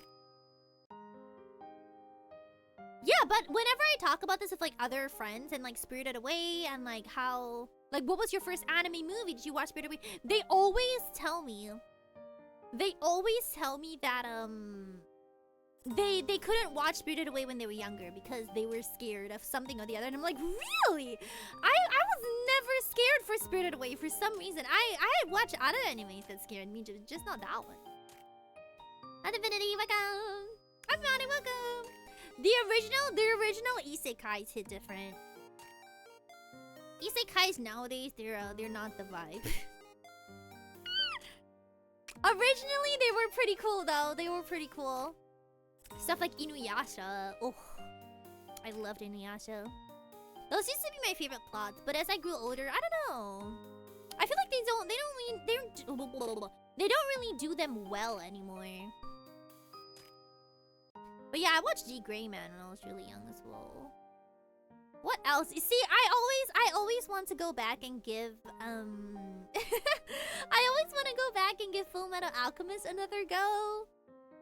But because everyone always tells me it's really, really good. I don't know. I don't know if I still enjoy it with the fear of knowing what's coming. They don't make them like they used to. They really don't, though. I think maybe that's why I just haven't really been into like the new season of animes. I don't know if I would necessarily say a lot of animes nowadays are a little bit more sloppy. I don't know if I'd say that necessarily. I mean, I wasn't watching every anime back then either. But I will say that within the isekai genre, like the isekai genre just isn't... It just isn't it.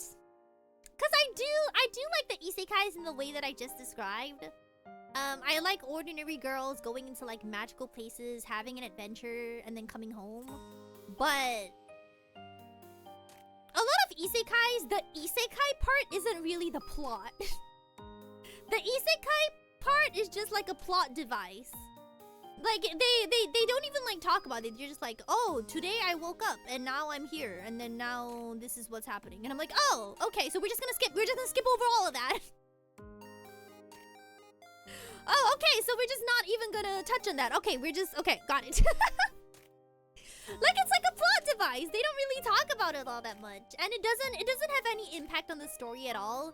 If this person was not isekai and they were just like a normal person, the story would go the exact same. That's always been... Because, see, it's not that I didn't give the isekai genre a go. I did give it a go, but then they all just kind of ended up being the same. And then whenever I would question it, people are normally like, oh, well, see, the thing about the isekai genre is that you just don't question it. And I'm like, oh.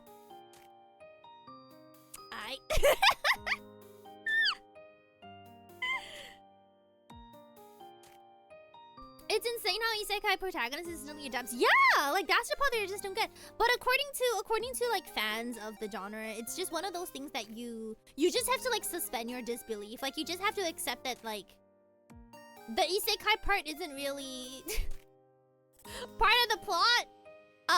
You just gotta go with it. And I'm like, oh, okay. Cause okay, I mean, Wings Club aside, something like Spirited Away is really fun to me because she's like a normal, I think she's like 10 in the movie. She's a normal 10-year-old. She ends up in this world. Her parents get turned into pigs. She's absolutely terrified. She runs away, she hides, and then she gets helped by someone who is like looking out for her. And then the entire story from that point is her struggling to like face the reality she's in, while also finding a way back home. Like, that's the entire story. And then by the end, she's like a braver person. And she's like a changed character from that point. And then she goes home and then it ends. But then like most isekais, you're like, well, I'm now here. And I'm gonna live it up. And that's just like not really the story. That's not really a story I really want to watch. Yeah, because even in Inuyasha, I know. Do you count time travel as isekai? Right? Because I think Inuyasha is a little bit more time travel than isekai. It is a separate world, but technically she like goes back into the past. So it's like isekai, but it's not really. Even then, you get like a lot of funny scenes of people like pointing out that like she looks weird or like she has weird things and weird, like she still very much is from a different world. And the only reason she's still there is because she like does an oopsie at the start and she has to like fix her mistake. So she also goes on this adventure. Like there's a goal. She's like, oh, I have to do this because I've messed this up. And then there's like a lot of callbacks to the fact that she is a modern person in a past role. I don't know. I feel like isekai as a genre has so much potential, but that's not really what the general audience really wants to see. That's why a lot of isekai just kind of turns into either a harem or a reverse harem, and like, but there's so much potential. You can do so many fun things with this concept. But no, they just choose to make it more weird. They just choose to make it more weird as time goes on. It's like, okay. If that is the direction you guys want to take it, I guess I'm good. I wonder what the really first modern isekai I saw was. Cause stuff like Spirited Away, Inuyasha, they're like old time isekais, right? They're like the OGs before the genre is what it is now. Let me think. The first modern isekai I watched, oh, Sword Art Online, right? That was kind of the one that like picked up. Is Sword Art Online an isekai? Is it? I've not seen Konosuba.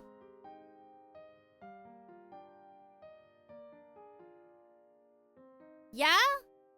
Oh, kind of, but not really. It has the same. It has the roots of it, right? It kind of has the roots of it. Guy stuck in world, and then it's like really strong power fantasy, reverse harem, right? It's kind of the start of it. But yeah, I know it's not technically isekai, but it has the roots of the genre. So that one is like my first exposure to the series. Or maybe it's my first exposure to like power fantasy. Well, no, my first exposure to power fantasy was like, what's the name of that anime? One Punch Man. But One Punch Man is very unserious, so I like the unserious. I like the unseriousness of it. Okay, so if we're talking about like actual isekai,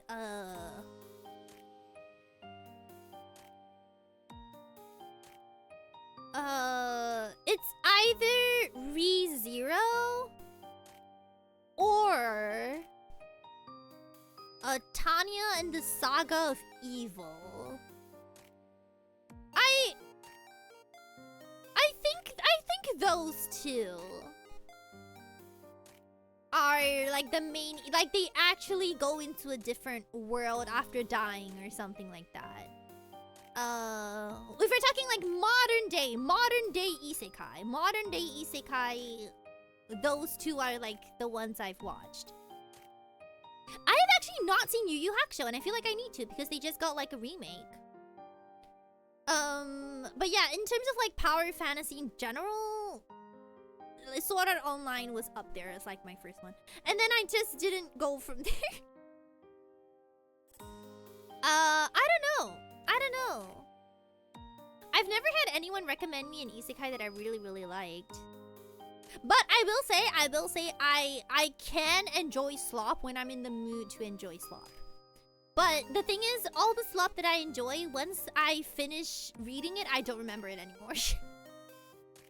Like it doesn't stay in the brain. It's just for me to like turn my brain off and scroll. So I can enjoy slop when necessary, but yeah, I can't think of any really good modern isekai anime that I enjoyed.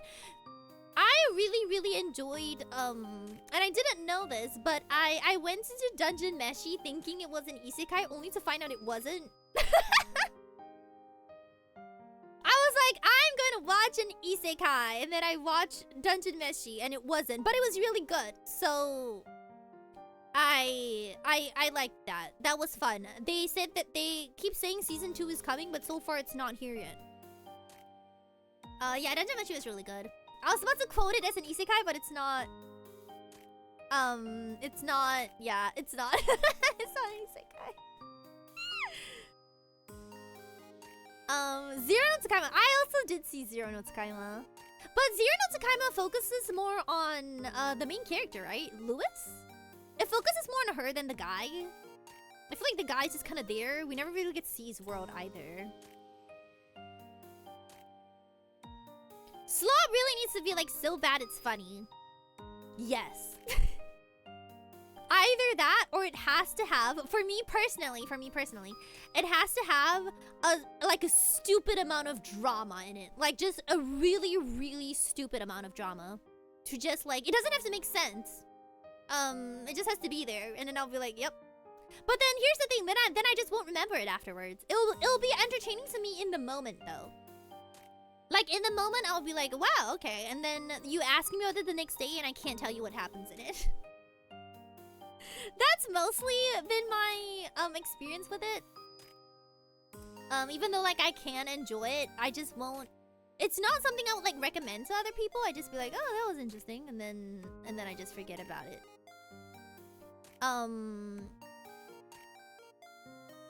Yeah, I don't know. Is there really any like actually good isekai that's not a harem?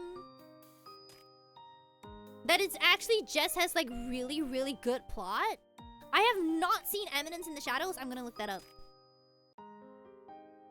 Let me look it up.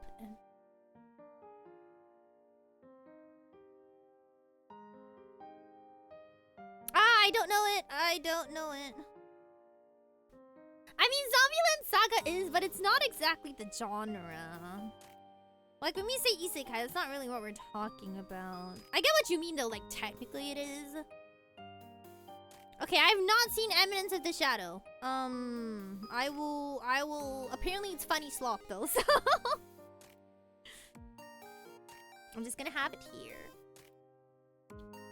Yeah, it's an isekai. It's just not the fantasy slop type I'm talking. It's mostly more like it goes into the Inuyasha Spirited Away realm of isekais, I guess. You'd rather watch a 30-minute documentary? That's true. No, I don't really watch it, but you know, every once in a while there'll be like mangas that you can read. And when it's like 4 AM in the morning and I really, really can't sleep, and I don't really want to watch a video, I'll just like scroll. But like I said, if you ask me what I've read, I can't tell you, genuinely. I genuinely can't tell you because not only do I not remember any of the titles, I don't remember any of the characters. That's pretty much what the vibe is. Every isekai anime protagonist is like an absolute... Yeah! I mean, that's part of the genre, though, because that's... Maybe not the general public, but that's like what a very specific group of anime enjoyers really want to see. Like it's not a... Well, yeah, I guess it is fantasy fulfillment. Which is fine. I mean, there's nothing wrong with it. I mean, the reverse harems also exist. It's just not the type of thing that I would really want to watch. Wait, which one is Aera not talking about? The main character is always misunderstood as a genius and strategic matcher, but he's only... Ooh, that could be interesting. Gate Jietai. Okay, let me look that up. Let's see. Cause if anyone can ever recommend me an isekai anime that's actually good, I would consider changing my opinion. Opinions can change.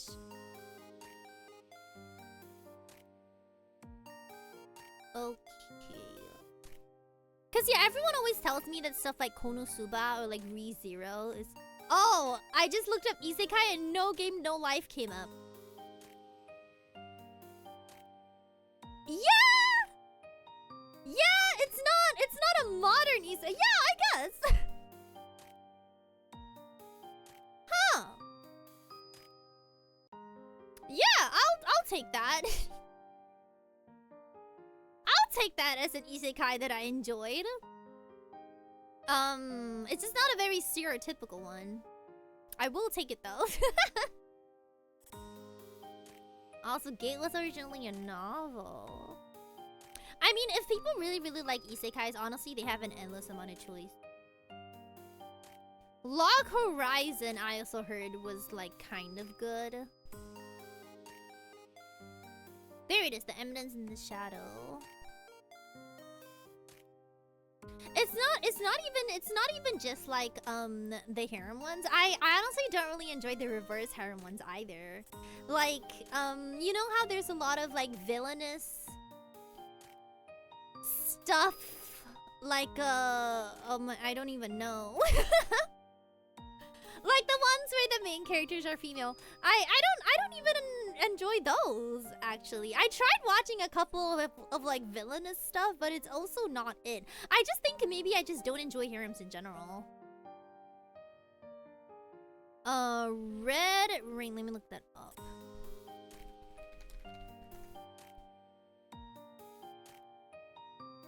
What is going on here? Oh, is it just like a Power Ranger vibe?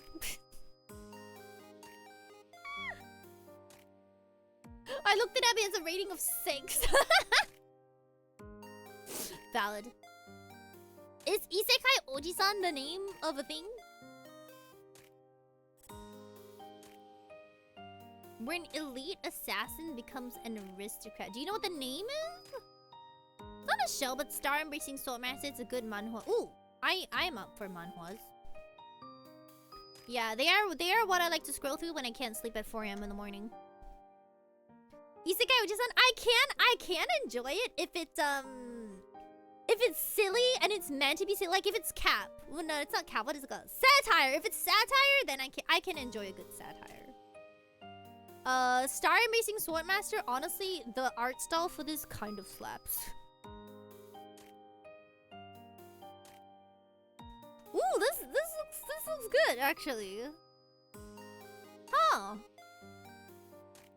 Oh, it's on Webtoon? Nice. Okay. I may actually read this one. How's Honor? Welcome. How are you doing? You're in for a ride. How many chapters is this? Sorry, I'm gonna open it. How many chapters? 104! Perfect. Okay. You will hear my thoughts by Wednesday. You will hear my thoughts by Wednesday. Okay, the world's finest assassin. That is a very long name. The world's finest assassin gets reincarnated. Okay, I found it. Is this new? Oh, this one also has a lot of girlies in it.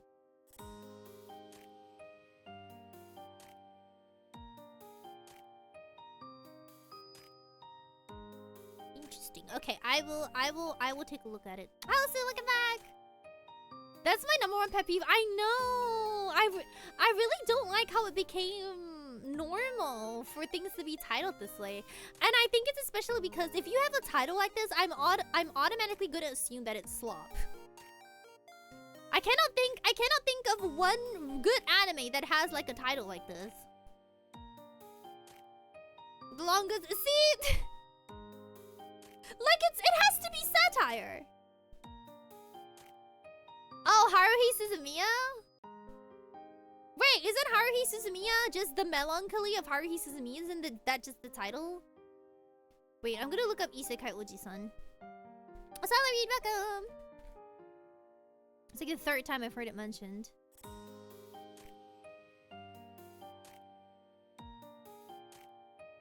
Okay, this looks very unsay-so. Are we good? I'm seeing some screenshots and maybe this is not for me. Back then, Haruhi had a long title for an anime? Really? Really? Isn't the melancholy of Haruhi Suzumiya like a pretty Oh, do you mean like the Japanese title was really long? That was the sound. Thank you for following, welcome! How are you doing? Is it? Oh, it's called The Disappearance of Haruhi Suzumiya.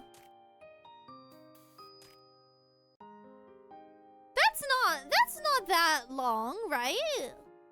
Well, I guess, yeah, well, I guess you're right. I guess maybe back then it was. I guess maybe back then it was. Thank you for the hydrate.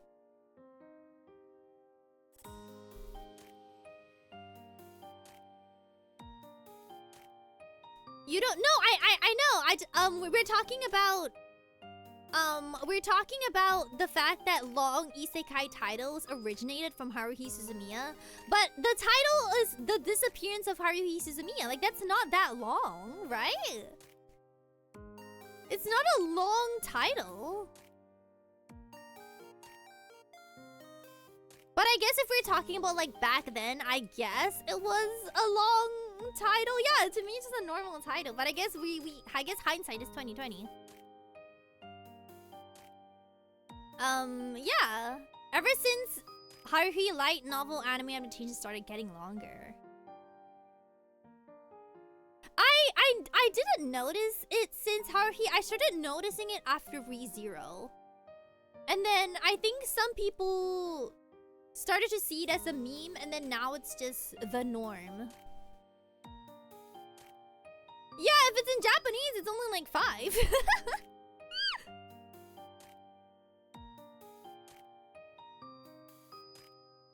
Yeah, yeah. Doesn't ReZero have like a super long title? I always thought that ReZero started it. Yeah, ReZero has a really, really long title. ReZero starting life in another world, and then if it's in Japanese, it's ReZero kara hajimaru isekai seikatsu. Like, that's very long. Yeah, I just always thought it was ReZero. Cause I remember when ReZero came out, everyone was like, "Wow, that's a very literal title," and we were like, "Yeah, it is." Oh, oregai. Okay, let me look that up.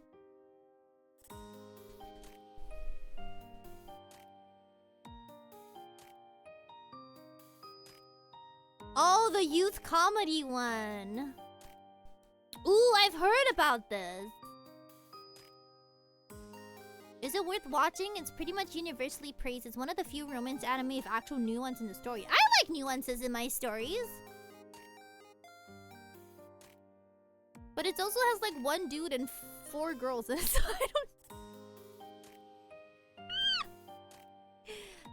I don't know. I just need a nice romance when there's 2 people. One of them can be visible and one You don't know if it lives up today, but I liked it back then. That's fair. I liked a lot of things back then that I probably wouldn't recommend to people today. It was a different time. I was a different person. Seion Aera. Yes, Slayplay Viper. Hello. What do you want to watch on Friday? It's either going to be Chikawa, Medalist, or you guys can convince me to watch something else. Allegedly. One show I really liked back in the day, but wouldn't necessarily recommend now, is Baka to Testo Shokanju. I was obsessed with it as a child. No, I wasn't like a child. I was probably in like middle school. I was obsessed with it. I thought it was really good. I just don't think it holds up today. Well, it holds up today, but I just think I'm a different person. I wouldn't be able to enjoy it now. But I enjoyed it back in the day. It has a special place in my heart.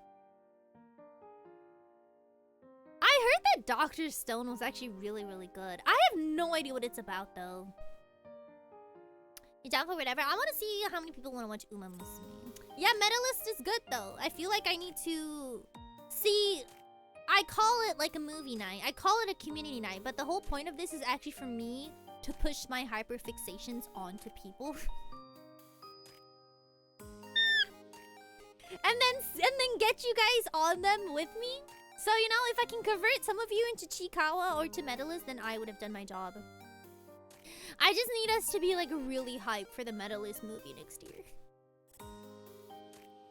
Do you guys have any animes that are like on your watch list, but like you're still not really sure if you want to watch it, but it's kind of on your watch list? I want us to watch something that's a little bit silly. I don't want to watch something that's like has too serious themes, I guess. Because I feel like those animes, it's more fun to watch on your own. Like you can really like experience the emotions on your own rather than with other people. Because when you're watching with other people, you do tend to like clown it a little bit. Nichijou, we already watched it. We did watch that one together. It doesn't have to be entirely comedy, but a good blend of comedy would be good. Because I know some romance, they can really go really hard on the romance. And not leave too much room for the comedy. Yeah, we can do Uma Musume. Would you guys want to do season 1 or 2 though? Well, actually, probably starting from 1 is better. Actually, I have not seen Cinderella Grey. So that could also be an option because I have not seen Cinderella Grey at all. We're not watching Hello World Lollipop. I will scream. Not gonna waste y'all's time like this. Thank you for the follow, welcome. Thank you for the hydrate. Hello, Trix. Have you watched a new movie? No, I haven't. I've only watched seasons 1, 2, and a little bit of 3 of Uma Musume. I've not seen Cinderella Grey, and I've not seen any of the movies. By the way, they currently have like an Uma Musume and Family Mart collab. Every single time I walk into Family Mart, there's like a whole bunch of horses. Sometimes I feel like it's such a waste that I live in Japan, because I know. Because I don't feel any sort of way about walking to a Family Mart and seeing horses, but I know some of you will be so hyped. Yeah, exactly. I wish we had Uma Musume collabs. I know. That's why I feel bad. It feels like such a waste. I mean, now it's a little bit better because now I'm like really into Chiikawa, so I get really hyped when I see Chiikawa anything. They recently released like instant ramen with like Chiikawa on it, and I'm like making my roommate. Actually, this is very embarrassing. My roommate's mom, heard about how desperate I was for like the instant. It's literally the same instant ramen, by the way. It's literally the same, but it just has Chiikawa on it. And I really wanted it, and for some reason my roommate thought it would be a good idea to tell their mom that, and then their mom, oh, sweetest lady on earth, she messaged me today like really excitedly. Ira, I found the Chiikawa instant ramen. How many do you want?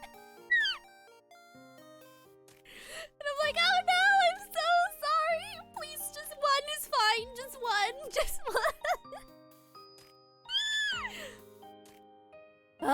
I'm so embarrassing. She's so sweet, but I feel so bad. Especially when like I have a hyper fixation. She's like, Ira! I got you the Chiikawas. A Family Mart store stream. Yeah, there's just like a whole bunch of horses in it. In South Korea, I saw gacha game ads on the subway. Yeah, it's like here, no matter where you go, you just see like a whole bunch of anime stuff. You're surrounded by it all the time. But I think for me, it's kind of the opposite now. Because I used to get, I was really hyped the first year I moved here. But now, when you're surrounded by it all the time, you don't really feel the urgency anymore. Like if I see a Family Mart Uma Musume collab, I'm like, oh, that's nice. I'm sure they'll have another one in like a couple of months. Or like, oh, that's nice. I'm sure the merch will show up in Book Off when I look a couple months from now. You know? Like that's kind of the vibe. But like if you're here for vacation, this is like your one chance to get all the merch you want. So like you tend to be like a little bit more excited when it's like, oh my goodness, it's Ogre Cap in Family Mart. I get it though. I don't know. I feel like you just get used to it after a while. It does feel like a waste though, because I wish I could give you all that experience. Because I feel like it's a waste, you know what I mean? Singapore is so lacking in this type of stuff. I feel like Singapore has like a lot of they have a lot of Hoyoverse collabs. Like Liho has collabed with Genshin Impact for like the 50th time.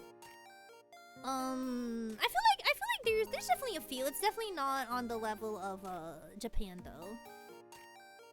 Yeah, exactly. It's only Hoyo stuff. So if you're not interested with Hoyo stuff, there really isn't a lot.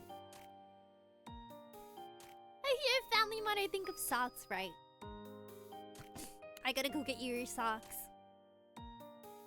That's true. Do you guys ever see like collabs in your countries? I think it's becoming more common, but only for like really mainstream stuff. And I feel like Uma Musume, popular as it got, it's not really that mainstream yet. Yeah. It's not really that mainstream. I heard that Korea has also been getting more and more collabs. But I haven't really gone to see them. But yeah, I do geek out at collabs. The only thing is that recently I haven't really been obsessed with anything. But now that I'm obsessed with Chikawa, got my roommate's mom looking for having me look for instant noodles at the store. They're honestly so nice. The amount of things that they do for me. I feel like they have just adopted me at this point.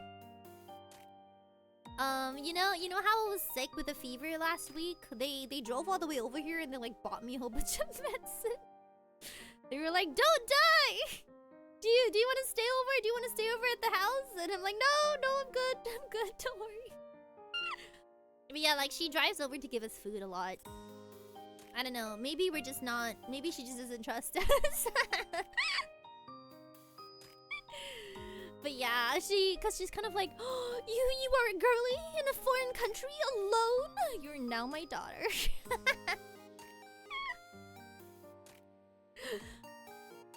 But yeah, I guess moms are just kind of like that.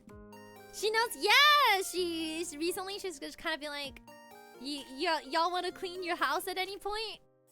At any when you're ready, you may clean the house. Cause she's very strict with my roommate, but she's not strict with me. So, whenever she like lectures us, she's like still kind of gentle about it, you know? Cause she's like, you could benefit from having a bit cleaner of her house, right? Right? Do you agree, Aera? Do you agree? And I'll be like, yeah.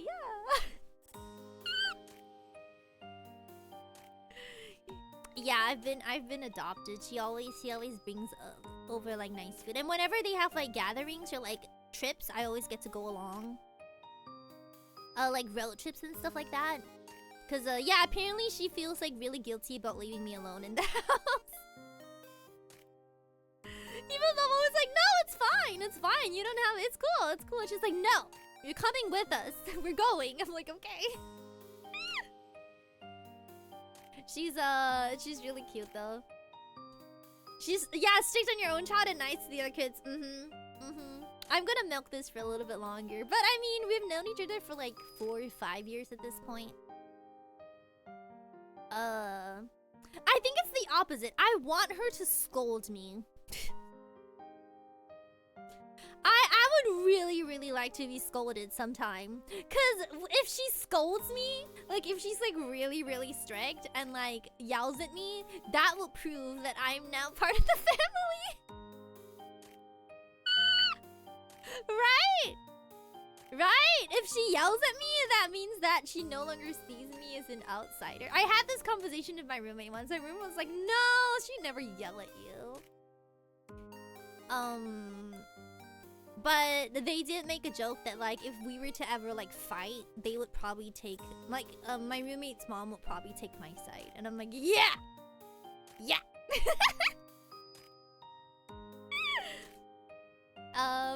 you know what I mean, right? Like when you get scolded, you're now like a family member.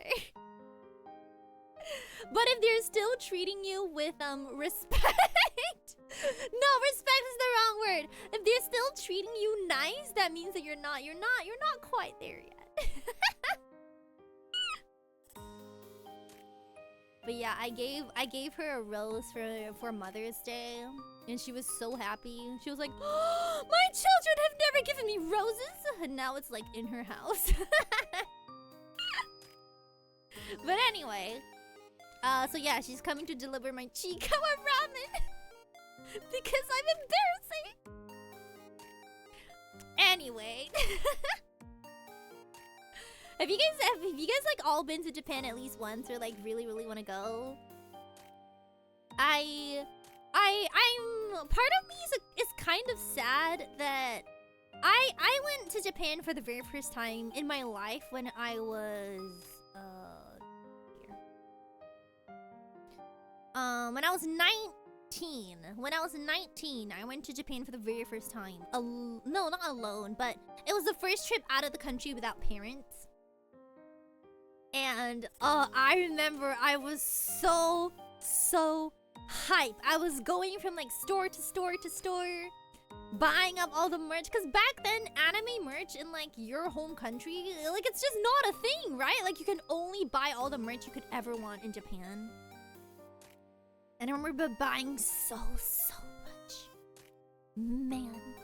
And the level of excitement just walking to the store and seeing an anime character like, what?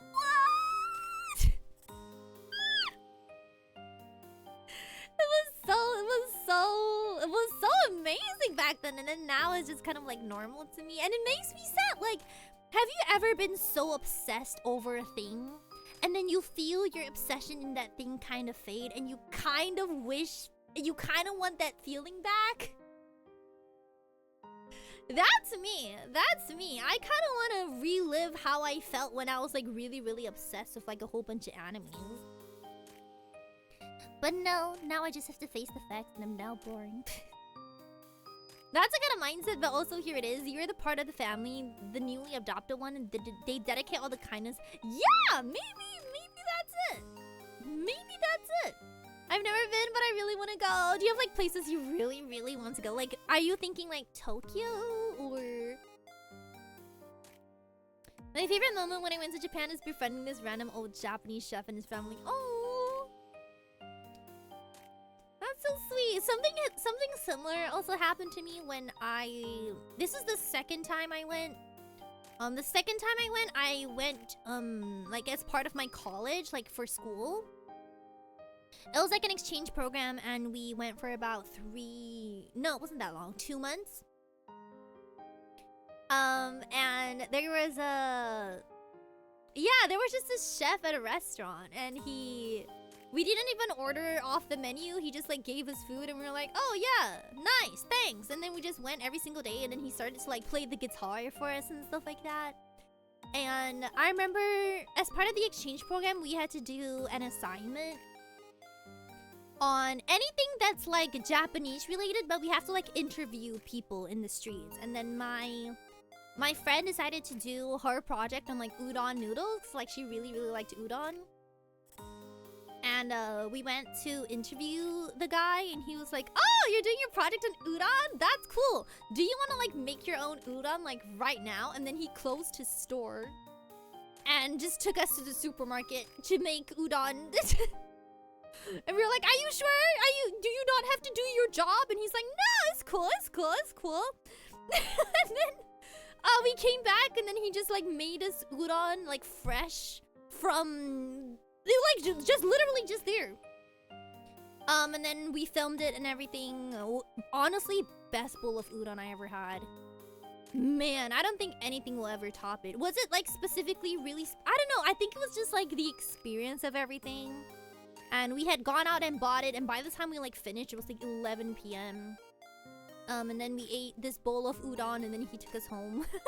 Not home, but like he took us back to the dorms. Yeah, and then he took a photo with us at like when we had to go home after the 2 months, and then he posted it on his Instagram.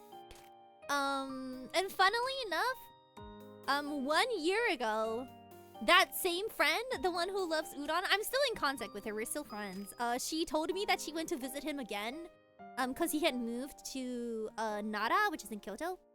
It's not in Kyoto, sorry, but it's around there.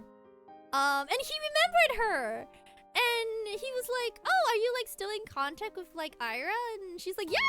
She lives in Japan now." And he's like, "Oh." So yeah, that was one of my just like really good memories of one of my trips. Yeah, we just went on like random side quests. How Alpha Waka?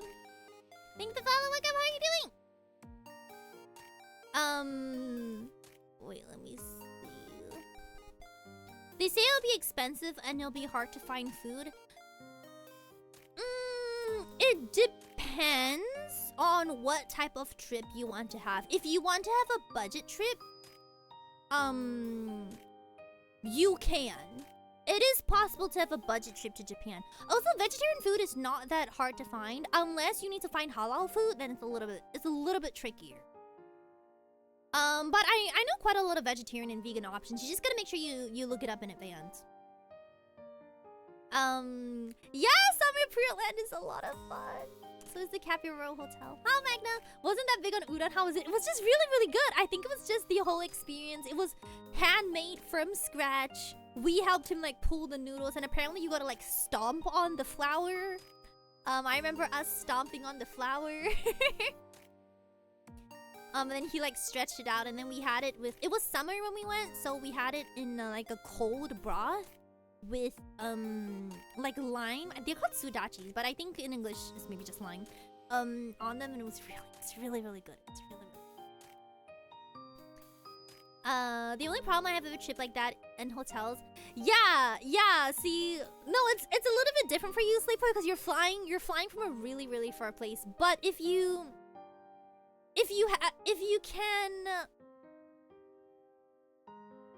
can afford the flights, or like if you can just get over the hurdle of the flights, I feel like you could have like a pretty nice budget vacation.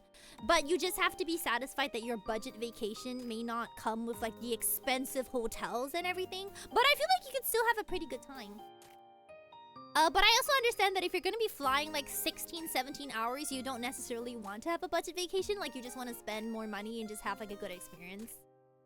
Now you gotta go back. I know, I've always wanted to go back. Apparently they moved back home. Like the chef, he moved back home and he opened like the restaurant in his hometown, which is in Nara. Yeah, I haven't been to Nara in a long time. If I go though, I definitely want to visit him. Just be like, hey, do you remember me? It's been like, I think it has been 10 years. No, it hasn't. I was in college, so no, it hasn't been 10 years. It's definitely been at least 5, though. It's definitely been at least 5. I remember my mom's coworker said some... Yeah, that's definitely not true. That's like when you get like a WhatsApp message that's like, caution, this fish, all the fish coming from this place has when you eat it, it will go blub blub blub blub in your stomach. Send this to 10 other people. How affordable is private transport in Japan, like taxis? Not at all. Just take public transportation. Just take public transportation. Don't take any taxi. Unless you're rich or you really, really have to. Like you're lost in the middle of the night and you don't know where to go, then just take a taxi. But other than that, public transportation is gonna be your default. Because taxis, because they don't have the equivalent of Uber or Grab. It's not like where you can just like grab and then it's like 20 bucks. No. You gotta be a little bit more experimental with the public transportation. Yeah, the private transport. I mean, when my mom came, yeah, I guess I can talk about it. When my mom came, she actually hired like a private driver for like a week. But that is my mom. She be ballin'. It wasn't cheap, but yeah, I told her we can just use public transportation. And she's like, yeah. And she ended up hiring like a private driver for like 6 days. Yeah, it wasn't cheap, but it's an option, but it wasn't cheap. Yeah, I know. Oh, it's already morning for you? Where are you? For me, it's about to be 12. It's about to be midnight. Despite the Philippines being on the worst side when it comes to public transportation, we're at the point that even when the trains are packed, they end up faster. Yeah, in Tokyo, yes. If you're trying to get home at peak hour, you have better luck trying to squeeze into a train. Unless you wanna just be in traffic for like a couple hours. Unless I move to Asia, you should. Japan can be quite affordable. Yeah, I think you just have to... You just have to know what you want to do and what you're okay giving up. Like, if you're looking to have like a... For lack of a better word, influencer vacation. Like, you want to go to all the expensive places that the influencers go to. They're like, oh, we stayed at this ryokan for $1,000 a night. And then we went to this omakase place for $300 a meal. Like, if you're looking to do an influencer vacation, all of your information, I guess. All of your like little bucket list stuff are all like based off influencers on Instagram or like TikTok, then it's gonna be pretty expensive. But in general, I feel like you can keep things pretty cheap. It just depends on what type of vacation you want to have. Cause I travel within the country pretty often. Like every once in a while. Like I'm going to Nagoya soon, actually. I'm actually going to Nagoya soon. I think my hotel is. Let's talk. We're talking USD, right? Let's just talk in USD. My hotel was like $60 a night. Yeah, and I'm splitting it with my roommate, so $30.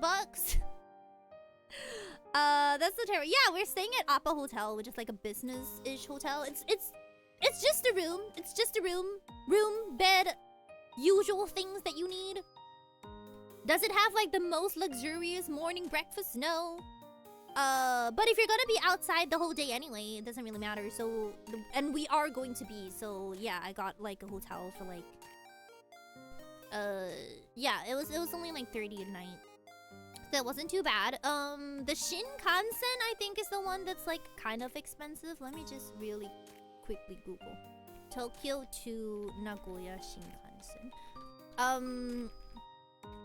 Yeah, I don't know the actual price because my roommate's mom paid for me. Okay, so from Tokyo to Nagoya, your Shinkansen is about 1,000,000 yen, which is in USD $63. So it's $63 to go from Tokyo to Nagoya if you want to like cover another area. Yeah, so it's really not that bad. It's just a matter of what experiences you want to do. So for example, you want to go to Disneyland? You can, but it's also like 8,000 yen a ticket. 8,000 yen in USD is $50 a ticket. And then if you go inside and then you do the park things, you get like the fast passes, and then it will start to add up. Or if you want to do something like really, yeah, I know, Tokyo Disney is expensive. It's not as expensive as the US. If you're coming from America, then it's really cheap. But if you're coming from anywhere else, it's pretty expensive. Summer Pearland is not as bad. If I remember correctly, Summer Pearland is 5,000, which is about $34 US. If you go on a weekday, I think it's even cheaper. If you go on a weekday, it's about $23 US. So yeah. The things that I think really rack up here, I think a lot of people want to experience stuff like ryokans. You know, the really traditional Japanese inns where they like bring the food to your rooms and stuff like that. Those are really expensive. Those can go for a price. Those can go for a price. So if you want to stay there, maybe you just pick like one night to stay at a ryokan, or like if you want to, yeah, and then maybe just like don't stay in the city central, and then I feel like you'll be good. Let me know if you guys need help putting together a budget plan, because all my trips are always budget plans. Ooh, favorite place to eat. That is a cool. Favorite place to eat. All my recommendations are gonna be like cheap places though. I don't do restaurant food very often. A lot of the places that I like to eat are like cheap and affordable. Which I guess that makes it kind of local-ish. That's fine. Okay. So, if you're a meat enjoyer, I would recommend, if you want to like just all you can eat, broke budget. Okay. All you can eat, I'm gonna type it actually.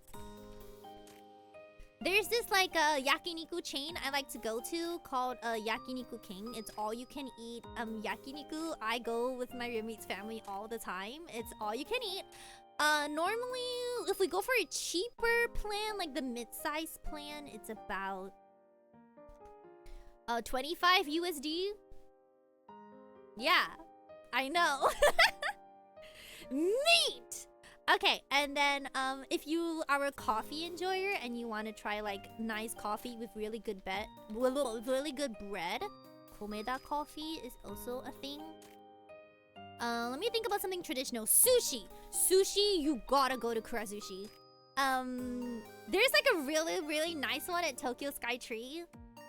But honestly, you can find Kurazushis anywhere. They're a lot of fun. If you go at the right time and they're having a collab for a series that you like, they have collabs pretty much all the time. Every 5 plates that you eat, you get to do like a gacha for merch. Okay, Sue, have a good night. Thank you for the hydrate. Sweet dreams. Don't let Seion Aera bite. You can have decent quality. Yeah. I've never had like a bad meal. Oh, Kitten Cafe, I don't know, but the mini pay cafe is 2,500 yen for an hour. Kurazushi is really good. If you want ramen, I would recommend you give Ichiran a try at least once, but don't line up for it. If the line looks like 3 hours long, don't do it. But if there's no one and you can like sit straight away, yeah, you could give Ichiran a go. There's this other brand. If you want to try ramen that maybe you don't, what is the name of this? You don't normally try overseas, because I feel like overseas they always have like tonkotsu ramen. There's this one called, okay, it should just be the name, Yokohama Ieke Ramen. This will give you a different type of ramen that perhaps you've never really tried before. These are all like cheap budget options, by the way. None of these are like restaurants. Except maybe Yakiniku King is like kind of a restaurant. What else? Where do I normally go? If you like, if you're really into a certain anime, I would also go to check if your favorite anime is having any sort of collab with anything. Cause it is fast food Moss Burger is really good. I like how in the VOD it just looks like I'm talking to myself. I'm just typing it here so you guys can see. You guys can see the names of what I'm talking about. Moss Burger, if they don't have it in your country, is definitely a thing you should try. I personally would recommend the rice burgers. They're also really cheap.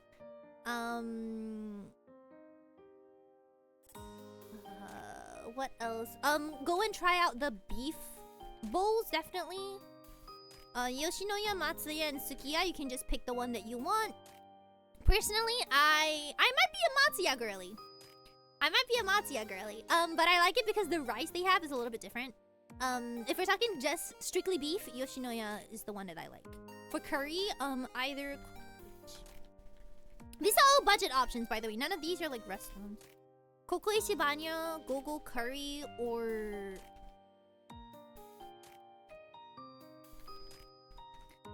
any one of these?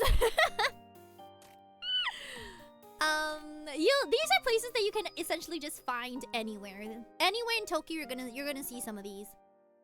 Do you like sweets? If you really like sweets and you want something a little bit... It really is Moss Burger expensive? I don't think it's expensive.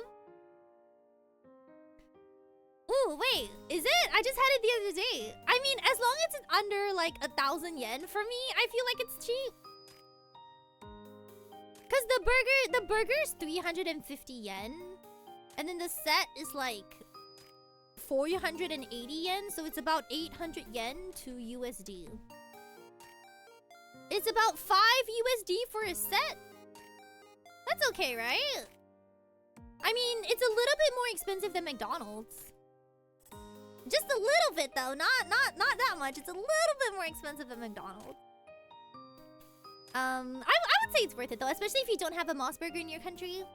It could be a nice thing to do. Yeah, I mean, I can look up vegetarian options. Oh, in Kokoichi has a ton of vegetarian options, so that's a really nice curry you can try. They also have like vegetarian only curries. Okay, Hanif. I know you have a job. Good luck. I hope you can wake up tomorrow. It's okay. We'll probably wrap up in a little bit. Okay. So, what am I missing out? Oh, family restaurants. Family restaurants. You're gonna wanna give gusto.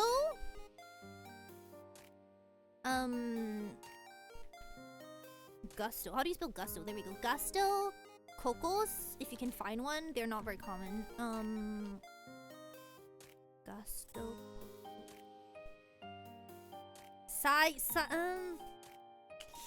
don't personally like Seizeria, but a lot of my friends do, so I guess it's part of the Japanese experience. Coco, Seizeria, and...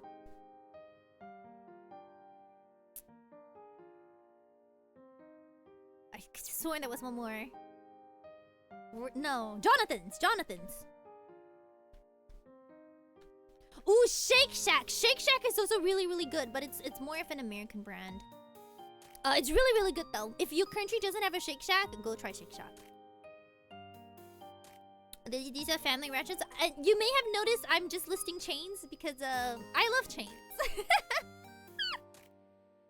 They're good, and they're really cheap, and the quality is consistent throughout all of them. And if you're looking for a budget vacation, then these are some pretty good ones.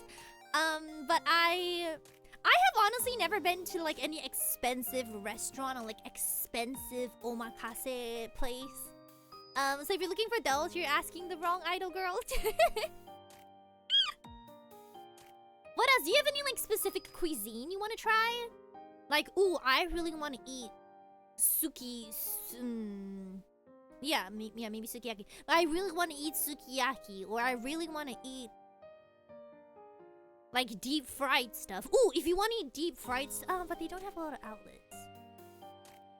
I'll recommend it anyway. There's this place I really like called oh no. There we go. Kushia. This place I really like called Kushiya Monogatari. It's a buffet style. It's all you can eat. You basically deep fry. You can deep fry anything. So each table has an oil thingamajig, and then you go to the buffet station and you take your ingredients. You put them on a stick, and then you dip them in breadcrumbs, and then you dip it in the oil, and then you basically just fry everything at your table. It is a bit of an acquired taste. I took one of my friends to it, and about 30 minutes in, they went to the salad bar and was like, Seion Aera, I can't do it. This is too much oil, I can't do it. And I'm like, what do you mean? It's an endless free flow of deep fried things. How could you not like this? Yeah, it's just an endless flow of junk, and I love it. Other endless flow of junk food. Now, this one is really, really good. Sweets Paradise. All you can eat cakes. And depending on the outlet, all you can eat pasta. So it's basically, it's a buffet style, like a whole bunch of different cakes and tarts. And then there's also like a small section of like pasta for you to like, because you know when you eat sweet things too much, your mouth gets bored and you need like something salty to balance it. So there's all you can eat cakes. It's mainly for cakes though. And then there's like all you can eat pasta. I also tend to destroy Sweets Paradise. Sweets Paradise also has a lot of collabs with a lot of different animes. So it's a little bit on the expensive side because it is all you can eat. It's kind of like Yakiniku King, but it's not that bad. It's maybe like $30 for like the top tier set. What else? I'm making myself very hungry, by the way. What if I just looked at my Uber Eats? I still have to eat my dinner. I still have to eat my curry that I put out on the sidewalk and then forgot about. Ooh, another Japan only... Well, actually, no. Well, actually, yes. Another Japan only fast food you can try. Zetteria. It's a subset of Lotteria, which is a Korean brand. But for some reason, they've rebranded it to Zetteria. I don't know why they chose that. But, they did. So now that's a thing. It's substantially different from their Korean counterparts though. So I do feel like they've made it their own. Okay, everything else I have to recommend is like not Japanese food. They're like Chinese food. Matsuya, Yokohama Ieki Ramen, I brought that up.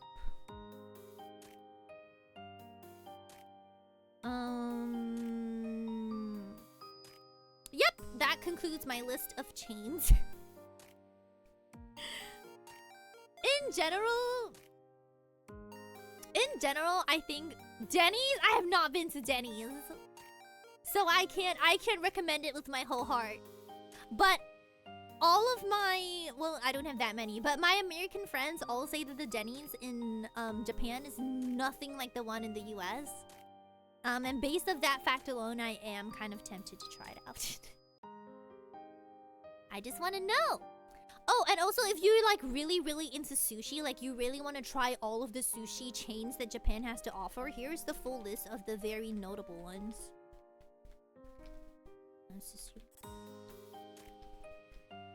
And kappa.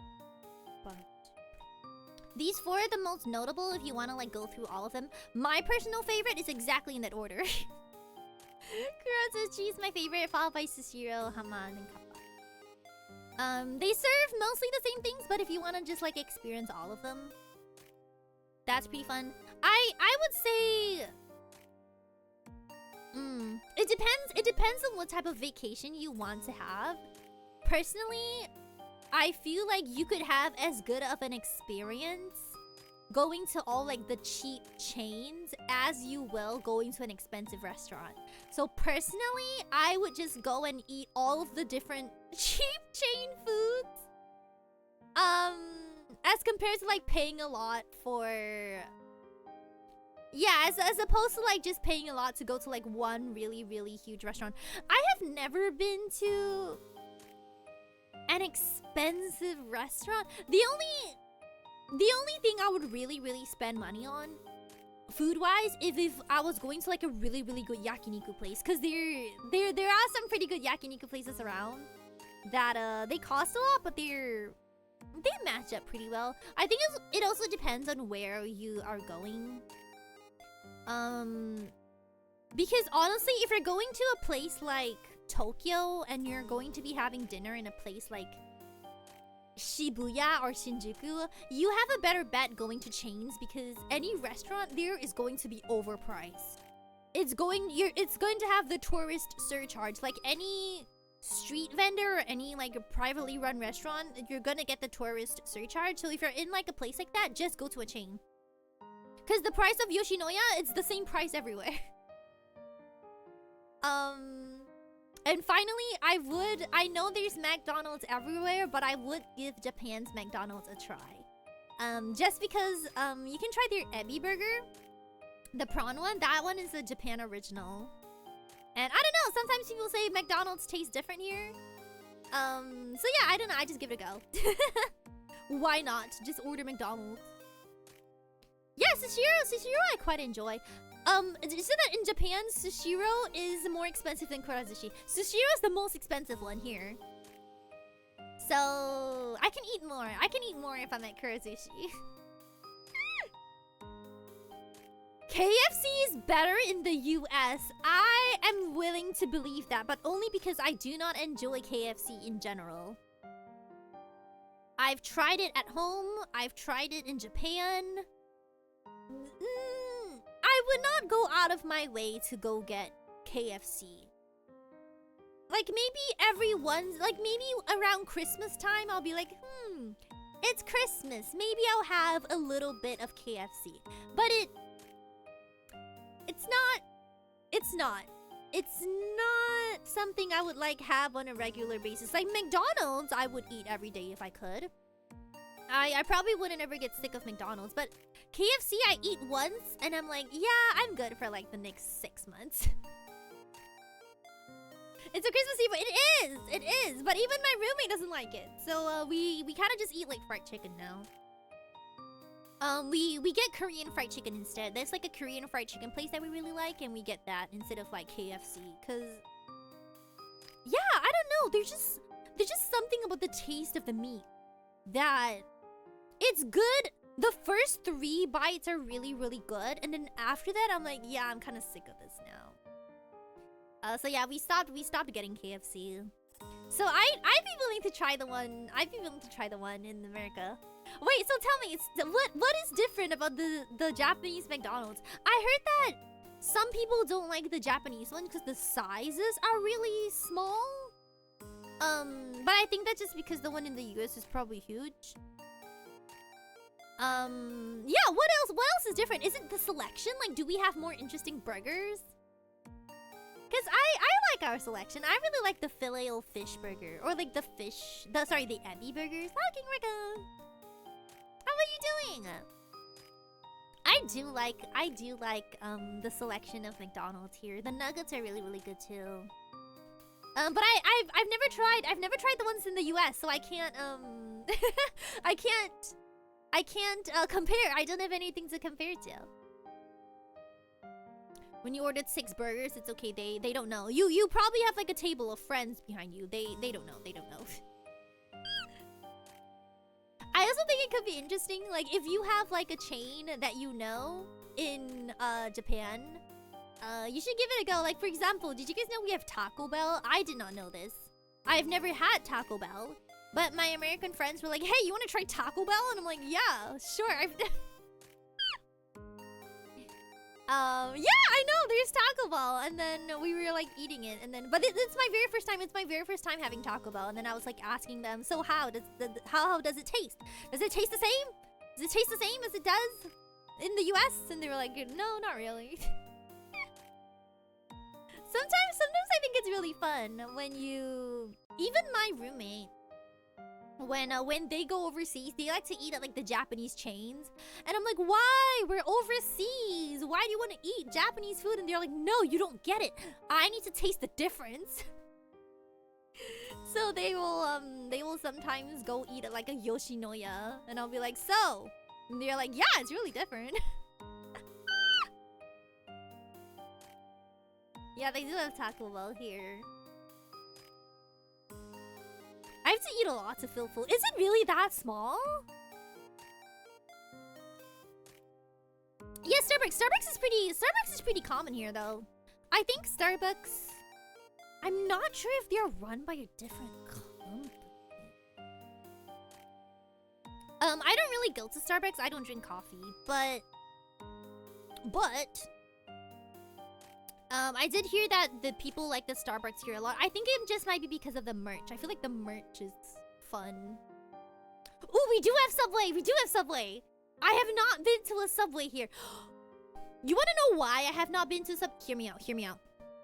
This makes me so mad. I found out that the Subways here do not serve cookies. Like, it's not a thing. There is no Subway cookie at all. And I'm like, I literally only eat the cookies.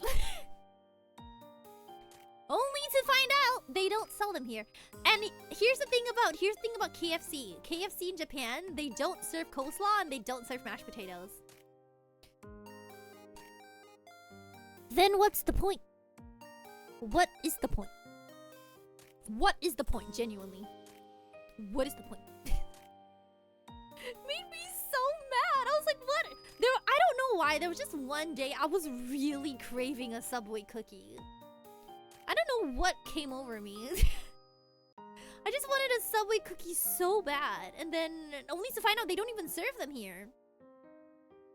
And I'm like trying to like convey this to my roommate, and they're like, "What? Subway serves sandwiches? Cookie? What are you talking about?" And I'm like, "Oh, no, they don't know. There's a foot-long cookie? Okay, what do I have to do to get my hands on those?" Yeah, isn't Subway cookie like a thing? I can't believe there are Subways out there that don't have cookies. Why? You gotta ask very nicely. Do you guys know what my Subway order used to be? My Subway order used to be a 6-inch hearty Italian bread with ham and cheese, tomatoes, and mayonnaise. That's it. That's it. And every single time I order this, the people making the sandwiches, they'll be like, what vegetables do you want? And I'll be like, tomatoes. And they'll be like, and? Just the tomatoes, thank you. Just the tomatoes. And they'll be like, oh, okay. Your sauce, ma'am? Mayonnaise. Mayonnaise. They're like, okay.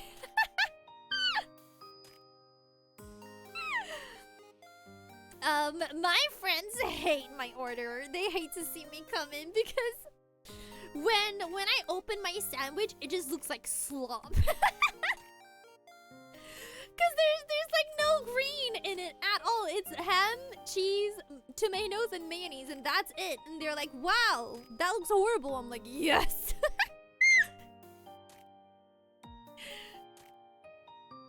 You get everything but tomato? I feel like there's a lot of tomato haters. I grew up really liking tomatoes. So my mom, she didn't let me have snacks as a child. Like I wasn't allowed to have like potato chips. So whenever I wanted a snack, she'd give me like cherry tomatoes. And I think my love from tomatoes started there. I just eat that like candy. I feel ashamed of your... Yeah, no, I get it. Whenever I go, I need to go with someone who knows what you're doing. And then they will like help me out. If I can't go alone. No, I can't do it. I feel so embarrassed, especially because sometimes they're not always the nicest. They'll be like, what bread do you want? And I'm like, what are the options? Like, what? I don't know. I'm not a regular, it's my first time. It's a 12-inch cookie that is as thick as a sandwich, 1,400. That is more than I eat in a day. Oh, but it's like 5 USD. Okay, I could ration it. I could split it into 14 pieces, and then I could eat one a day for 100. Ooh. Ooh, that sounds really good. But yeah, the very first time I went into Subway, I was kind of like that. There's this other place near my office a long time ago where it was like a make your own pasta, and I was also there for the first time.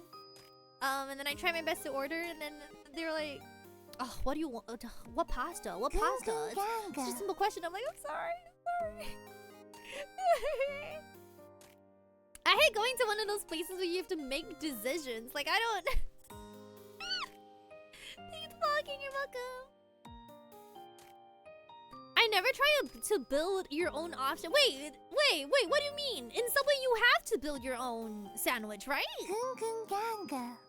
Right? They don't have pre-made. Do they have pre-made sandwiches? Thank you for the follow, welcome. How are you doing? Speaking of pre-made, I'm not... They have what? They don't have those here. They will ask you to pick your bread. They will ask you to pick your insides. Mine didn't. Even in Japan here, I don't think they do. They will ask you to pick your insides. So like, do you want they'll ask you to pick your meats. Like, do you want ham and cheese? Do you want meatballs? Do you want steak? Do you want... And then you gotta like pick your vegetables. There's like no pre-made option. Yeah, if you ordered the BLT, they will put in the meat of the BLT, but you still have to choose your vegetables and your sauce. So yeah, they didn't have like pre-made sandwiches. Why am I picking my insides? The insides, the sandwich. The sandwich.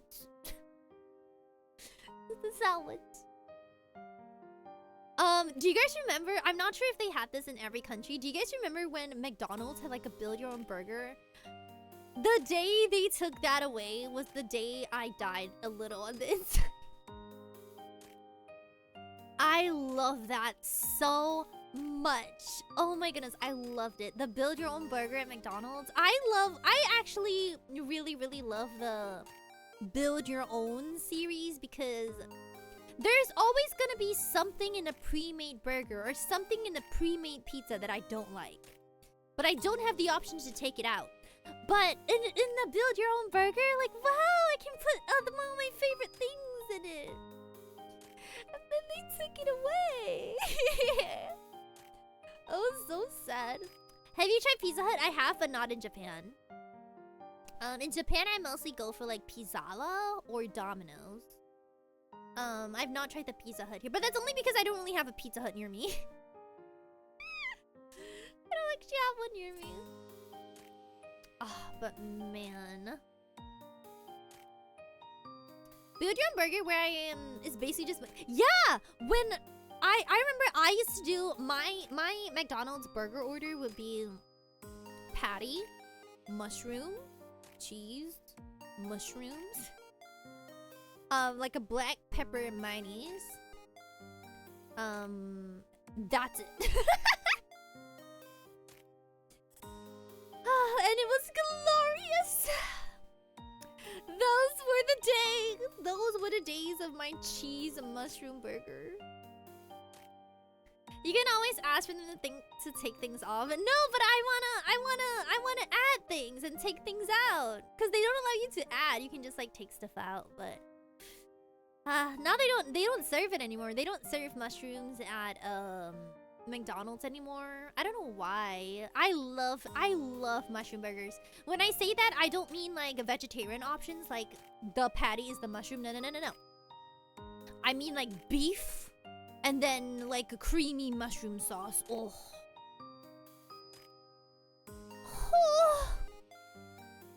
It's very rare. I don't know why it is so rare, but I need more burger places to start putting mushrooms on the menu. I want some mushrooms. It pains me that the Burger King here does not have, what's it called? What's the mushroom burger called in Burger King?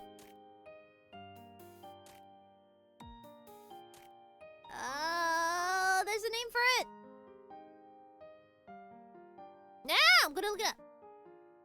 But yeah, they don't have it in Japan. I'm like, why? Why is your menu different? Burger King. Burger King mushroom. Mushroom Swiss. It's a mushroom Swiss melt. The Burger King mushroom Swiss melt. Oh, that was my slop meal. Whenever I was in the mood for just a really, really good slop meal, that was it. That was my slop meal. And then I moved to Japan and they don't have it. Why? Why is the menu not the same across regions? And I still remember going to Shake Shack for the very first time and they had a shroom burger and I was like, what? They have a mushroom burger? No, it's a vegetarian option. Yeah, I was kind of disappointed. I thought they were gonna like put an entire mushroom. No, it's a vegetarian option. We'll try it though. We'll still try it. But I was just disappointed that it wasn't what I thought it was. No, I'm not hating on it. Like I said, I was just disappointed that it's not what I thought it was. Because I thought it was like an actual mushroom burger. And I was like, oh no, it's not. It's a mushroom patty. Because a lot of times when I say I like mushroom burgers, people think that I like the mushroom patty. But no, I like a normal burger just with the mushroom sauce on top, or like creamy mushroom toppings. But sometimes they make it very hard to determine what is the actual menu item. Because they'll call it a mushroom burger and I'll be like, oh, which is it? Thank you for happy gaming, welcome. Yeah, I was just disappointed. I still would try it though. Honestly, it looked good. It looked really good, but it's also really expensive for something that doesn't have meat in it. I don't know. It just feels like it should be cheaper than it is. So I still haven't tried it, but it looked good. It looked good, honestly. I love mushrooms. Which I know is kind of like a weird take. Whenever I have a pizza, I always get a mushroom bacon pizza.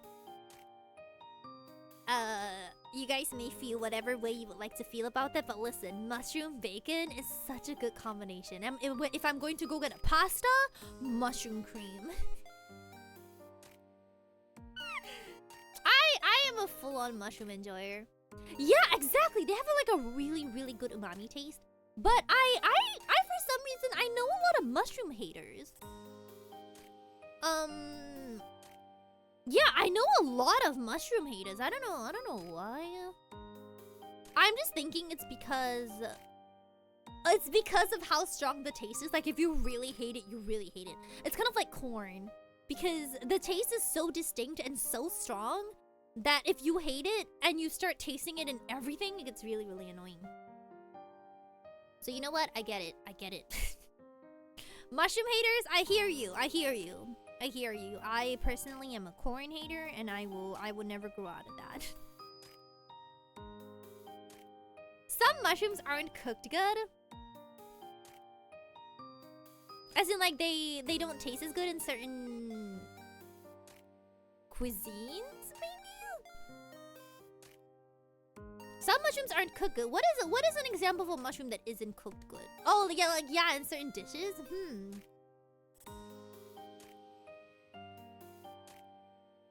I will say I don't necessarily enjoy mushrooms in soup. I don't hate it, but I feel like mushrooms don't really shine in a soup. Unless it's like mushroom soup, like forest mushroom soup with the cream. Then it's good. But like if you're having a normal soup and you're throwing some mushrooms in it, I feel like the mushrooms don't shine all that much. What else?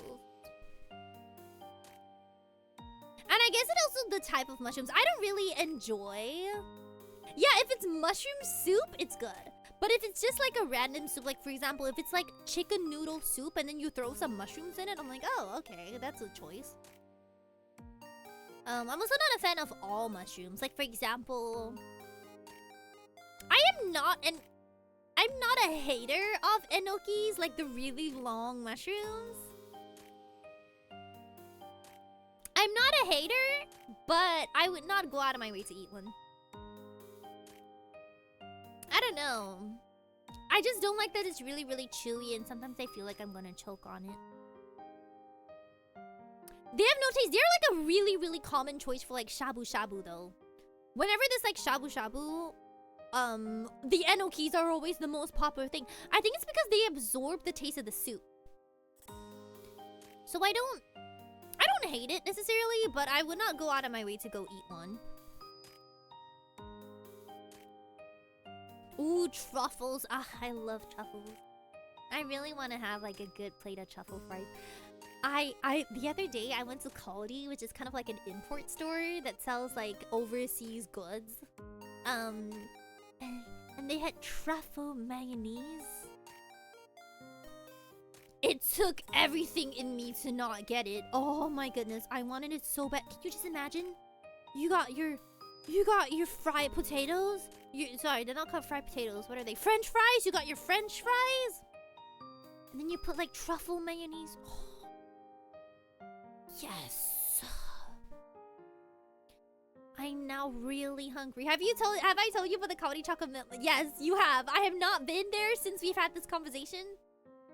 But I promise you I'll keep my eye out for it. Yeah, like being unable to swallow. When I was really, really young, I choked on an enoki one time. And then ever since then, my mom just like never made it for me ever again. I'm not still scared that I'll choke, but I think part of me is just like, yeah, I'm okay without eating that. I'm also really, really bad at being able to swallow pills. My friend, what she does is she either crushes the pill, or if it's in a capsule form, she undoes the capsule. I wasn't really able to swallow pills, but at some point I just kind of got used to it. I think it also really depends on the size of the pill. Really depends on the size of the pill. You choked on enoki to survive? I did. I actually did live to tell the tale. Oh, X-Men, welcome. It tastes bad. I hold my breath. I hold my breath when swallowing the pill. What I do is, instead of putting the pill in my mouth first, I put the drink in my mouth first. I know, weird choice. But I'll put the drink in my mouth. You hold it in your mouth like this, and then you slip the pill in in between your lips, just small enough so that it fits, and then you just swallow. Because if you put the pill on your tongue first and then drink the water, you can taste the pill. And I don't want that, so I put the water first. And then hold your breath when you drink it, and then once you've swallowed it, drink more of whatever drink it is. Also, don't drink it with water. Drink it, yeah, exactly, it's drink, pill, drink. And then make sure your drink is something that's flavored. Cause then you will just wipe the flavor of whatever pill you just drank. So don't do like normal water. Pick like a soda or something. I don't know, something with flavor, or like a tea, or something sweet. Hello, X-Men. How are you doing? Ooh, traditional China. Oh, I hate it. I hate it. I hate it. Yeah, yeah, my method for that is the same. Hold your breath, drink, and then eat something like really strong. My mom normally, she would have ice cream. Medicine, drink, swallow, and then you eat the ice cream, but you put it on your tongue. So you spread the ice cream so that it covers the entire tongue, and then you try your best. Try your best. Yeah, I just try my best to not taste anything. I find that like holding your breath really, really helps. Because if you can't smell anything, you can't taste anything. I never eat Chinese medicine though. I only do it when I'm desperate. Like I'm desperate to just feel better, that I would try anything. When I get to that level of desperation, I will. Other than that, I try not to. How Tempest welcome. How are you doing? You get 4 SSRs. Oh my huge! Aren't they currently doing like is it the first anniversary celebration or something? I remember seeing that they were giving out like a whole bunch of stuff. But yeah, I don't really believe in like the TCM clinic stuff. Yeah, this is where sometimes I clash with my mom, because I'm very modern medicine, I guess. I guess, yeah, I just go to like a doctor and be like, hey, can I get some stuff? You know, Japan actually has a product that helps children swallow pills. It's like, oh, really? Interesting. I didn't know that. It's like a jelly-like thing you mix with and you won't taste it. Oh, you know, I didn't know that. Oh yeah, I did hear that Keys in Black and Sentinel Diamond are in the game. I'd love to got me a Keys in Black. Could be a placebo effect. Yeah, like I don't understand the... I don't know if I want to generally say I don't believe it, but like some of the stuff that my mom asks me to do, it's like, oh, you're too hot, so you have to eat not heaty foods. And I'm like, well, what does that mean? Like, what does that mean actually? She's like, oh, you gotta drink coconut. And I'm like, why? Like, what does this mean? Like, what are you telling me? Can you tell it to me in like medical terms? It's just like, no, some foods are hot and some foods are cold. And I'm like, is it based on vibes? Like, I don't get it. But like, I also have not like done the research, I guess. So for all I know, she might be right, but I don't know. Thank you, Tempest. This is so sweet. Thank you. But yeah, like you can't eat a lot of durian because it's too heaty. So after you eat durian, you have to drink salt water. And I'm like, is this like based in fact, or is it just because you think it's like I don't get it. Yeah, that's why I don't know if it's like a superstition or if it's like actually based in fact, but I do generally not, I don't really believe stuff like that. I just go to the doctor and I just get medicine. Like, yeah, exactly. I'm not sure if it's pseudoscience or not. But my mom really believes it, so I'm like, oh, okay. But I've never, yeah, I don't know. She just says a lot of funny things. I just voice message to drink Ooh, if I have to drink multiple pills, I do it once at a time. I'll do like drink, pill, drink, drink, pill, drink, drink, pill, drink, drink, pill, drink. But I've also just gotten a lot. Okay, so it's not based on the vibes. Okay, so it actually has generations of record and systemic research. The problem is some are wrong and some are correct. Okay. So that's the issue. Some are wrong and some are correct. So some are just like passed down perhaps like old wives' tales, and then some are actually correct, and we just don't know which is which. I'm guessing, or like some of it that is wrong is being passed off as it's correct. Okay. Interesting. So I'm pretty sure that what my mom is saying might not be correct. I mean, if there's like actual practices, I'm not saying that it's all incorrect. I'm just saying that what my mom says specifically is sus. Because my mom is also the type that's like, if I start to feel unwell, like I have a headache, she'll be like, it's because you don't drink enough water. And then when I get, let's say, like a stomach flu, it's because you're not drinking enough water. Or like, it's because you're on the computer all the time. Like, mother, yes, thank you. Yes, I understand. Or like, I'll get like the flu, and she'll be like, it's because... No, mother, sometimes you just get viruses. It simply happens. It refers to foods that are inflammatory. Okay. Yeah, and then she'll give me like a special type of water, and she'll be like, this is cooling water with cooling properties. And I'm like, what's the difference between this and normal water? And she is like, this one has cooling properties. I'm like, Mom, that's not what I asked. Whatever you actually... Well, we actually do know which is right or wrong. The problem is that traditional methods are rooted in the culture. Oh, so you need to go to, like, medical school based on China. Yeah, because there are actual, like, scientifically recognized clinics that you can go to. The thing is that my mom specifically... she just be saying stuff. So sometimes the things she tells me, I'm not sure if she's basing it on the vibes or if like she's just saying to me what my grandmother would say to her. I just know that every single time I'm sick, they'll be like, "Oh, they think that water is the magical cure to everything." Yeah, they'll just be like, "Yeah, it's because you don't drink enough water. You don't drink this special cooling water that comes from this special spring in the mountains." And I'll be like, "Mom, are you sure? Are you sure that's what this is? Because I could have sworn it's just because someone coughed on me, you know?"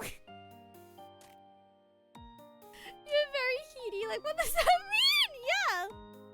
Moms just be saying stuff. It's like my grandmother. She was like, my grandmother, bless her heart, she's like 80 something, but she's the type who believes like those fear-mongering messages that you will get on like WhatsApp. They'll be like, you can't leave the house tomorrow because tomorrow the UV levels will be super high because there is a big hole that opened up in the ozone last night. So if you leave the house tomorrow, you will get like skin cancer or something. And then my grandmother will like forward it to the group chat. And then like two days later, coincidentally, I'll get sick or something, and she'll be like, "Is it because you left the house and the UV lights?" And my grandmother, no, it's not. My colleague was sick, and now I'm sick. This is very simple, I promise you. I promise you it's not that deep. They're like saying like, oh, it's because of 5 years ago you didn't drink this specific vitamin and that's when you saw children. Yeah! My mom will be like, she'll just make the wildest connections. Oh, you have bad skin. It's because you don't eat pomegranate. I'm like, what? How? How did we get here? It's pretty funny though, honestly. Hello, Jeffy, welcome back. We might call it in a little bit though. I'm getting kind of hungry and it's getting kind of late. We still gotta figure out what we want to watch. I am totally for Medalist or Chikawa, or we can do both Medalist and Chikawa because Chikawa's like a minute. What are we doing Wednesday though? I don't remember. Oh, I said Pokopia. I said Pokopia Wednesday, and then maybe if we're really lucky, I'll be well enough to do karaoke on Thursday.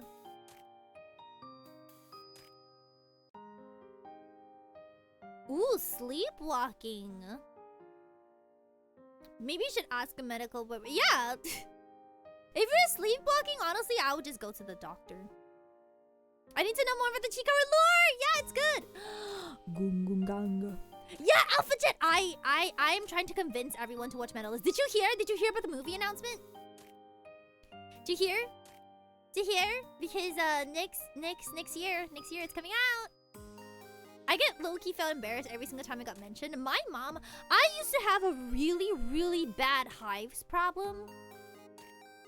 I don't know what. Here's Evie. I know, I'm so hyped. It's gonna be so good. I hope they go all out for the movie. I hope they call like this year's like representatives to like do the motion capture. I really hope they go all out. Anyway, yeah, maybe we should watch Medalist. But yeah, I used to have like a really bad hives problem. I don't have it anymore. Every once in a while when I get really stressed out or I move to a new place, I will get it again, but it was so bad, like from my face to my toes, like it looked so bad. It was just covered in like red spots. I looked like I had the plague. And then for some reason my mom would just like tell everyone about it. She also for some reason have told everyone I've ever met that I had a crush on Buzz Lightyear when I was a child. Now, I need this to be very clear. I have never watched Toy Story. So I don't know where she got this idea that I had a crush on Buzz Lightyear, but she has basically told everyone in my life about this. And she swears it's true, but I think she's lying. I think she's lying. Because there's no way. There's no way. I've never seen Toy Story anyways. Ah! I got Subway. Did you get the cookies that comes with it? I want some cookies. What do you mean Ironaut? Okay, sorry, I was about to end stream, but Ironaut, can you need to explain this. I can't have this slander. What do you mean? After you watched Toy Story, did you? No! I watched Toy Story for the first time, I think 1 or 2 years ago. For the first time. But for some reason, my mom was like, you know, when you were young, you would always like, you would be embarrassed when Buzz Lightyear came on screen. But I'm like, Mom, we didn't watch Toy Story. We don't have the Toy Story DVD.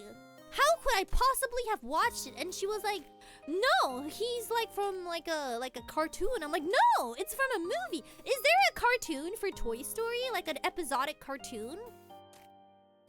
Cause she swears that every single week, like, it will show on the TV and I would like have a... There is? When did it come out? Is that what you... Because I was like, I've never seen Toy Story. Wait, when did that come out? Buzz Lightyear anime, maybe? Ugh.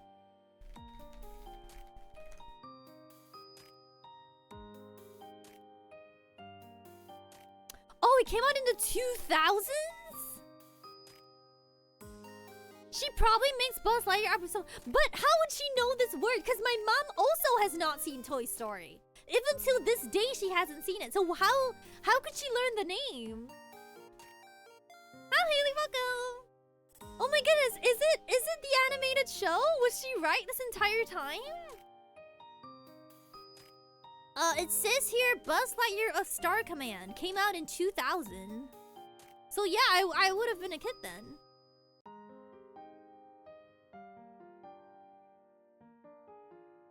I don't remember this at all.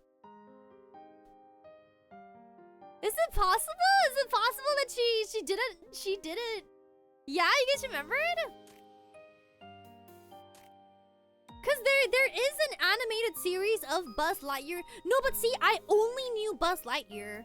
I did not know Woody or any of the other characters. I literally thought that Buzz Lightyear was the main character of... Well, I guess he kind of is. But I literally thought that Buzz Lightyear was like the only character in Toy Story. And then I come to actually watch Toy Story and I'm like, oh, there's like this cowboy guy. There's like all these other dudes. And is that why? Because this anime only has Buzz Lightyear. Oh! Maybe she was right. Is this it? Because yeah, it's like a 4-season she was very clear that it was like a cartoon. Like I would watch it every single week.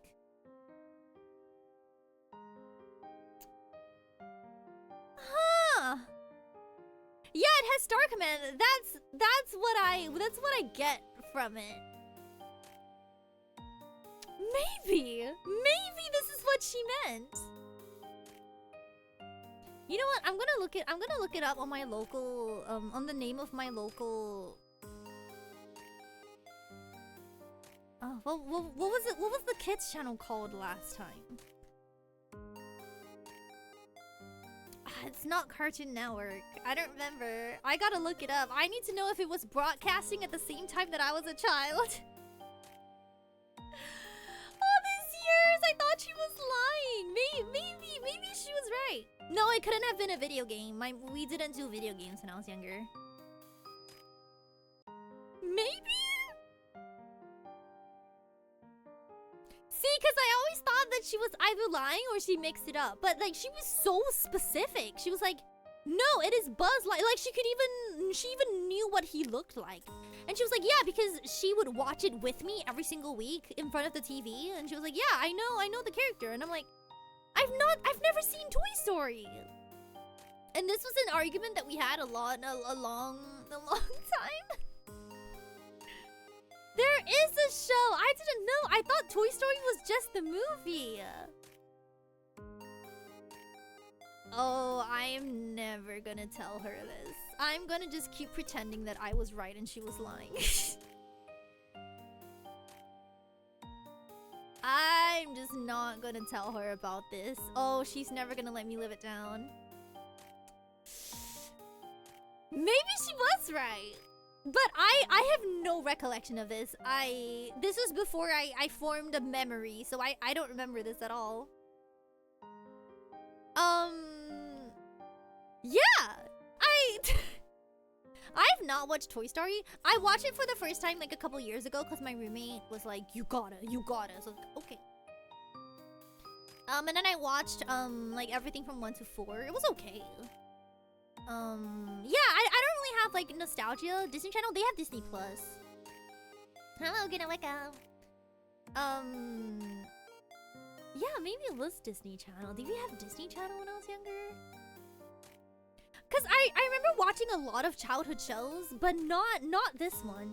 That's why I always thought my mom was lying. But according to her, this was when I was like 3. Or like maybe even younger. So I don't know. At what age do children start forming memories? Cause I remember a lot of things from my childhood, but I don't remember Buzz Lightyear. The only thing I knew about Buzz Lightyear is because my mom, she kept claiming that I had a crush on Buzz Lightyear. So I was like, what are you talking about? And then I looked it up on the interwebs. And I'm like, I have never seen this character. I've never seen Toy Story. And then we have always had this argument because I'm like, she's like, no, you just don't remember because you were young. Every single week I would sit and watch with you. I know the character. I'm not mistaken. Well, that's gonna be a conversation that I'm not gonna have with my mom because she's not gonna let me live it down.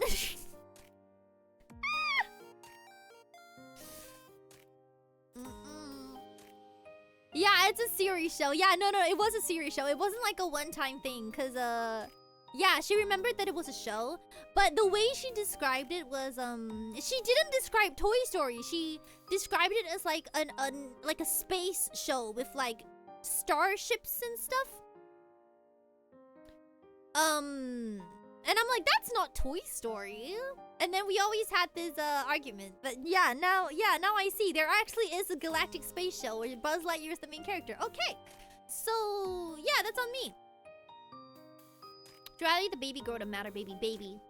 I just want to know what it's like. How's Shimaka? I used to deny that your first crush is Dora the Explorer.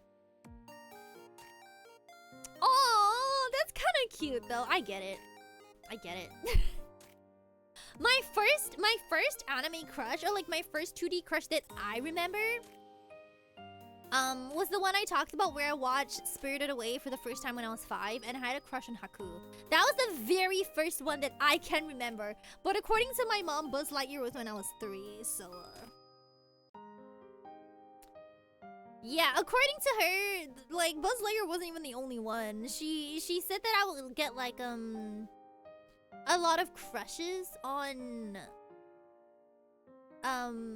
like cartoon characters, and then the type of crush I would get is like the type of like secondhand embarrassment crush where when they show up on screen, I would like hide my face in a pillow, and my mom would always think that was so funny. That's why she would like remember it, and like she would always make fun. I don't remember any of these, by the way. She would always make fun of me. She'd be like, "Oh, it's Buzz Lightyear," and I'm like, "Eh." Yeah, I don't remember this at all, but she claimed that it was true. But I told her to prove it by like, okay, then did you like ever buy me any like Buzz Lightyear stuff? And she's like, did I own any Buzz Lightyear stuff? And she's like, no. Then I'm like, then you're lying. I thought you would hate Haku. Why? Haku's like was still one of my like OG anime boy crushes. She knew about that one too. That one, yeah, she made fun of me. But that one I admit. Because Haku is cute. Yeah, that one she will like make fun of me a lot too. But the Buzz Lightyear one, she just never let go of. I'll see you on I don't know what Cookie Run is. I just know that the cookies all have like really, really interesting like human forms. Or like the fan art slaps. Which Spirited Away. I just know the art slaps for that one. Like the fan artists in that fandom specifically are really creative. That's all I know. That's all I know about it. But I remember, cause hey, remember when I was young, my ideal anime boy was like the aloof, quiet, but like really cares about you, you know. And Haku fit the bill, so. You know, aloof, quiet, really cares about you, kind of mean at times. I liked it. It was a good time. I remember reading. Do I want to talk about this? Yeah, what the heck. As soon as I got internet, you guys remember how my mom was really strict with the internet, and then she would only allow me to use it for recreational, like things that, like I couldn't play games, but I could like read, and I could like write if I wanted to. Because those are like school related, right? Like reading and writing. So I would just like read like a whole bunch of Spirited Away fan fiction. I can even still name my favorite ones, honestly. Okay, see, now you guys are gonna keep harping on me with this Buzz Lightyear thing. I feel like I should not have. I don't know, man. I don't know. The Bishonen, yes, the standoffish type. I did not see Naruto, so I don't know my opinion on Sasuke. Didn't you write a bunch of fanfic? I did. I never published them though. They're all like just for my own enjoyment. I remember I had like a file, and we got a printer. I think my mom got it for work, but like I would print out my fanfiction. Yeah, I know, horrible idea. Into like physical pages and put them in my file. I never posted them online though. I never took it that far. I don't know why. I just enjoyed having them for myself to read. Even as I got older and I started to like participate more in like fandom stuff, I never posted my writing. I don't know why. I think it's because a lot of the writing is very like, for lack of a better word, self-indulging. Like it's what I want to read. I don't necessarily want other people to read it. Yeah, it's just kind of like for my eyes only, so I never really posted them, but yeah, I know, I used to print them out. There was even like a point in time where I started to, because you know when you're young, you don't really have a concept of like what is embarrassing or what is, I guess, cringe. When you're young, you don't really understand stuff like that. So there was a point in time where I would just like show everything to my mom. I don't know what she felt about that specifically, and I don't want to ask her. No, they weren't ship fanfics. They were like self-insert types. Like, I would imagine myself in the world of, like, Spirited Away. It was never really romantic, though. I never really wrote romance. It's more of, like, I would write myself into the world of Winx Club. And, like, if I was a fairy and I was, like, the most popular girl. You know, like, that type of fanfics? It was never, like, romance. Yeah. It was something like that. And then I would just like show it to my mom. And she would always praise me. She would always praise me because she actually really liked that I was doing it because she liked that I was writing, right? Like if you do creative writing, it's enriching, right? It's better than like playing games or like watching TV for like 10 hours, I guess. Because I mean even in school they make you like write creative essays and stuff like that. So I guess she saw it as like studying. So she would always like be very positive about it, like, oh, this is a very, very good story. And then she could tell I liked writing. Until I got to a certain age, I'm like, actually, wait, I should not be showing this to my mom. But yeah, I had a lot of fun. Even nowadays, sometimes I like doing it. I like to write. I really do like to write. But I don't like showing it to other people, and I think that's like the one thing that stopped me from making it into a career. Because there really was a point of time where I was like, I want to write a book. But I couldn't get over the hurdle of people reading my stuff. It's kind of like streaming.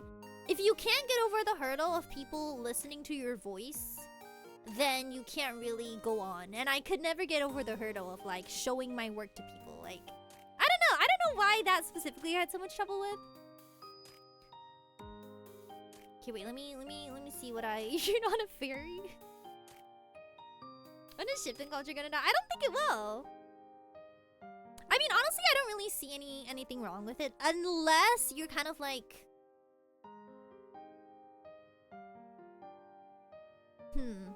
Yeah, unless you're kind of like taking it out of the realm of like fantasy and you're like pushing it out to other people. Especially if like you're shipping real people, then that's an issue. I don't know, but if you're just kind of like enjoying yourself, just you and a couple of friends enjoying yourself, being respectful, then I think it's fine. I think the issue is more so that not everyone is respectful, and sometimes people are like really, really young when they go into it, and I definitely was really, really young when I started doing stuff like that, or like started to like participate in fandoms. And when you're really, really young, sometimes you don't really understand certain things yet. You don't understand them the same way you do when you're older, so you do end up like causing trouble for people, unfortunately. Like a lot of the bad actors you see sometimes in like fandoms like that, I feel like they're normally just like really young children. But yeah, I don't know. I feel like if you're just enjoying yourself on your own, then yeah, have a good time.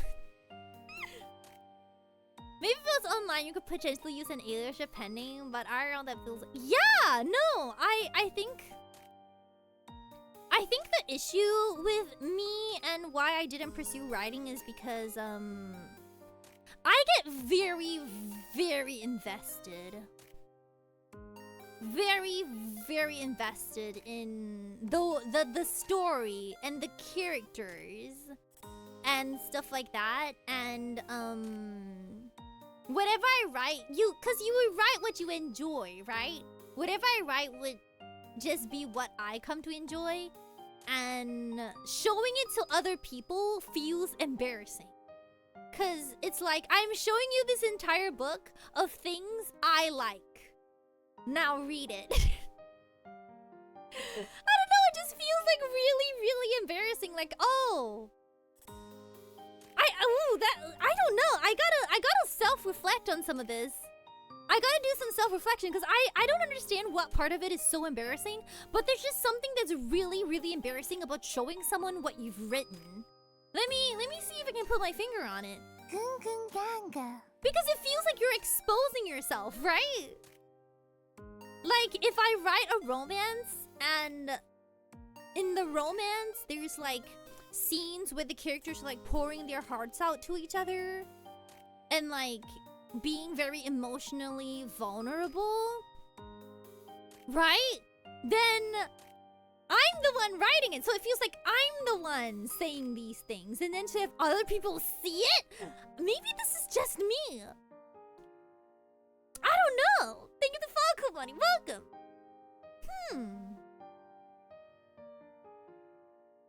They learn the kind of stuff you're into. Yeah, they'll read. I'm scared that they'll read my book and they'll be like, oh, so this is the stuff you like. Like, oh, so this is what Seion Aera likes. Like, I feel like writing, because you're the one doing it, it's a very is it intimate? It's very exposing. And I feel like art is also kind of the same way, because when you put a lot of yourself into your art, any form of art, showing that to other people and getting feedback on it can be very personal. And it's one thing to, like, for example, show a book to a friend and have them read it. It's another thing to show it to an editor, have them edit it, and then you have to show it to the rest of the world. Like, I don't think I could do that. I don't think I could get over that hurdle. Thanks for follow, welcome. It's like exposing your thoughts into physical things that people can see. Yeah! Like, everyone's gonna be like, oh, so Seion Aera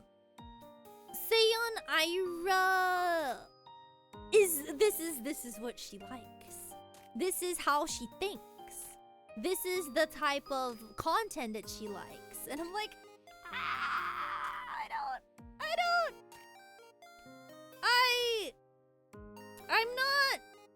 I'm not here for this. Yeah, there's a lot of things that I can do that I guess some people would see streaming as kind of embarrassing, right? Like when you have to get online, stream live, talk to a whole bunch of people. I guess some people would also find that embarrassing. But for me, writing was just one of the things. I was really into art as well. For art, I didn't have that much problems with it. Because that's not to say that art doesn't go as deep as writing. I don't know. I just feel like I just have some type of like hang up over writing. It's a shame though. It really is a shame because no, here's the thing. You know how you have to write essays and stuff for school, for college? Creative writing essays? I have no problem with the teachers reading my essay if the essay is something that I wrote for school. Like for example, let's say the essay topic is write about your biggest regret, right? And then I would kind of like, okay, let me imagine this character, let me imagine what her biggest regret would be, and then I'll write. See, this is like something I've completely like come up, right? Like it's not personal, it's just like a one-off thing for school. But if you're talking about like writing a book, I feel like you have to be really, really invested in it to make it good. Like if you're not invested with the characters and you're not like connected with the material, that is what doesn't make a good book, I guess. And then so when I was thinking of writing and I was like being like super serious about it, right? I was being really, really serious about it. And because of how serious I was being about it, the more embarrassed I started to get. Cause it's like, oh, look at this thing that Seion Aera is like really, really serious about. Oh, look at her being serious and writing romance. It's embarrassing. How do writers do it? How do writers do it? How do they write like such detailed and emotional romances and put it out for the world to see? Man, I can't do that. It's kind of a shame though. It really is a shame because I don't think have I talked about this on stream before? I did actually once get it never actually ended up being anything, but I did actually once write a script for an otome game. I was commissioned by a company. I did finish the work, but unfortunately the company didn't end up publishing the game for some reason or the other. I don't really remember. But yeah, I actually did like write a nice otome game story for a a game company. Thanks for following. Welcome. And now I'm glad it didn't never get published because honestly, I still have the script for it. It would be so cringe. I somehow wish how much you get paid. I don't remember. It wasn't that much. It was just like a very small. This was like 10-ish years ago, maybe. It was just like a really small. Do you guys know what like? You guys know those like indie projects where they have you like create a game, within like a couple of months? Do you guys? What's it called? Nano? What was it called? There's like a word for it. What is it called? Nano... No, NaNoWriMo's the writing one. Sorry, there's one for gaming. I don't remember what it's called. It's like an event where you basically get together a group of people and then you produce a game within 2 months? If I can't find what this is, you guys are gonna think I'm making it up. Cause yeah, there's like a version of this for games. What's it called? It might have been held by itch.io. I don't know. Okay, sorry, I can't find it. But it was like it's not a contest or anything. Yeah, something like that, Seion, something like that. It wasn't a contest or anything. It was just like a for fun kind of thing. Game Jam? It might be Game Jam.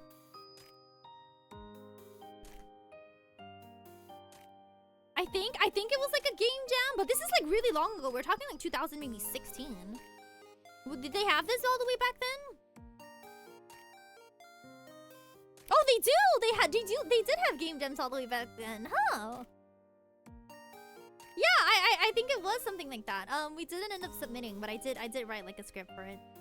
They had like it was like a casting call. They made everyone like submit scripts for like a story, and then I got picked, and I was like, yay! And then we did a thing, but we didn't end up releasing the game. But more so, I think something just went on like the game dev side. Yeah. Anyway.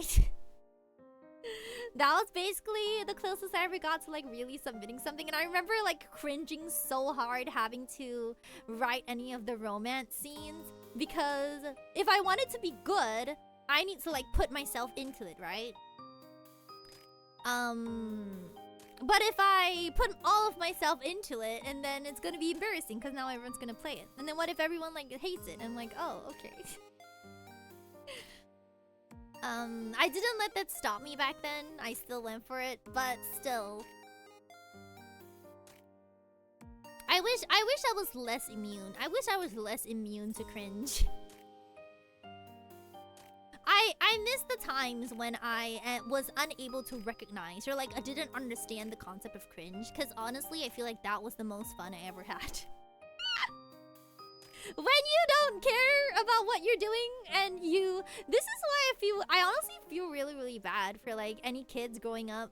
Now I sound old, but you guys know what I mean, right? Okay, some of you may relate to this. I don't know. I feel really, really bad for some of the kids growing up now. Like some of the kids who are like I don't know, in elementary school now, because I feel like the concept of cringe has become so prevalent that you can't really escape it. Yeah, exactly. Kids are scared of being caught on camera. Yeah, exactly. They're scared of like being filmed. Like let kids be cringe. I was cringe, and it was a really, really good time. But now they're like so self-aware that like what they're doing might be cringe, or like what they're doing might end up on TikTok, or like, yeah, it's so sad. I think it's really, really sad. Like back then, I was just doing whatever. Is it cringe looking back on it now? Yeah, it is. As an adult, yeah, but I still had a good time being a kid. I still had a good time being cringe. Even some days I wish, because I remember when I first started to be more aware of like cringe. I think it was when I was like in middle school. Like I started to be aware of like what is cool, what is not cool, what is cringe, and what is not cringe. I started to do stuff like I would like throw away all of my stories. I would delete all of my like the YouTube videos I had back then and stuff like that. And I really regret it. I really regret it. Cause now that I'm older and I realize that actually it doesn't really matter. Now that I realize, and now that I want those stuff back, I can't get them anymore. They're like lost media. They're just lost to time. Yeah, I couldn't even show you guys if I wanted to. If any of you are considering deleting something or getting rid of something that you think is cringe, trust me, keep it. In a couple years when you're like old, you're gonna be glad you kept it. But man, because you know how I talk a lot about how I used to have an old YouTube channel that I would upload like AMVs on when I was like 10. Yeah, I wish I had it, but no, I deleted my old YouTube channel. We could have all looked at it together. It would have been so fun. Thanks the follow, welcome. Can you imagine if we could just all sit together and watch Seion Aera's AMVs from like 2000? Who knows how long ago? I'd do that. I'd want to watch it. Well, actually, no. Maybe I just watch it on my own and then thinking you guys can see me cringe as I do. Would that have been a good time though? People need to embrace cringe a little bit more, especially if you're young. Commit crimes, do cringe things. Once you get older, you don't get to be as cringe anymore unless you choose to become a 2D girl.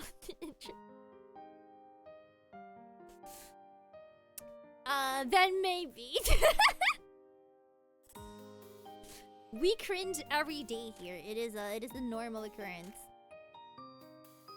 Okay, it's getting pretty late. I'm gonna call it for now. Yeah, no. Seriously, keep any media that you, even if it's just like a small thing you did for friends. Even if it's like, oh, I did this when I was 7 and it was like a good... Keep it. Really, keep it. Because you will regret it. You will regret it when you're old and it's gone. Yeah. Because things can become lost media so easily nowadays, surprisingly enough. Keep it. One day you're gonna look back on it and it's gonna be a really, really nice memory. And hey, you never know. If you become a VTuber, maybe you can share it. You can share it with chat. You can have it be a donathon goal. Okay, that's all I'm gonna do for today. We'll yap for like 4 hours. I was gonna cut it at 3, but here we are. Yeah, I gotta go eat some food. Okay, Wednesday we're doing Pokopia. Thursday, if my voice is okay, I feel kind of okay. I feel like I'm getting better. I'm not gonna jinx it though. If my allergies don't hit, we'll do karaoke. And then Friday, take note of the time on Friday. It's 1 hour later than our usual stream time because I'm going out in the morning. We're gonna do community night. I'll maybe do a little bit of a vote and then we see what we like. I really need to take that out. You know what? Oh yeah, I gotta... Wait, is this up? This is updated, right? It is updated. Very huge. Okay, good job, Seion Aera. By the way, those of you who haven't seen the plushies, they're almost ready. I got a update from the suppliers, so if you've been waiting, thank you for waiting so long. They're almost here. We will get that sent out. What else? Yeah, if you're in Discord and you're interested in community nights, make sure you get the role. Let me see where it is. Under roles? Where's roles? Community night. Yeah, please react to the community night one, because on community night, I'm only gonna add that role. I'm not gonna add streamer mode, and I'm not gonna add all. So if you want to get like tagged, please make sure you have the role. Are we aiming to do it every Friday? Maybe not every Friday. It will depend on how the streams are gonna look for that week. Maybe not every Friday, but I will let you know. But you can open up every Friday if you like. How are you doing? Okay, here's Discord. If you wanna do the community night, make sure you get the role if you wanna be pinged. I normally ping like 15 minutes before we start and then all throughout. There's that. Okay, Pokopia on Monday. Okay, sorry, not Monday, Wednesday. Today's Monday. Okay, I'll see you guys again next stream. I already know where we're going. Sweet girly. There we go. Okay. Okay. Thank you so much for coming. Here we go. Thank you so much for coming. Thank you so much for watching. Let's see if you're gonna sleep. Good night. Have a good night. Those of you not, have a good rest of your day, and I'll see you guys again next time. Slaypoy, that's the wrong command. Cheating!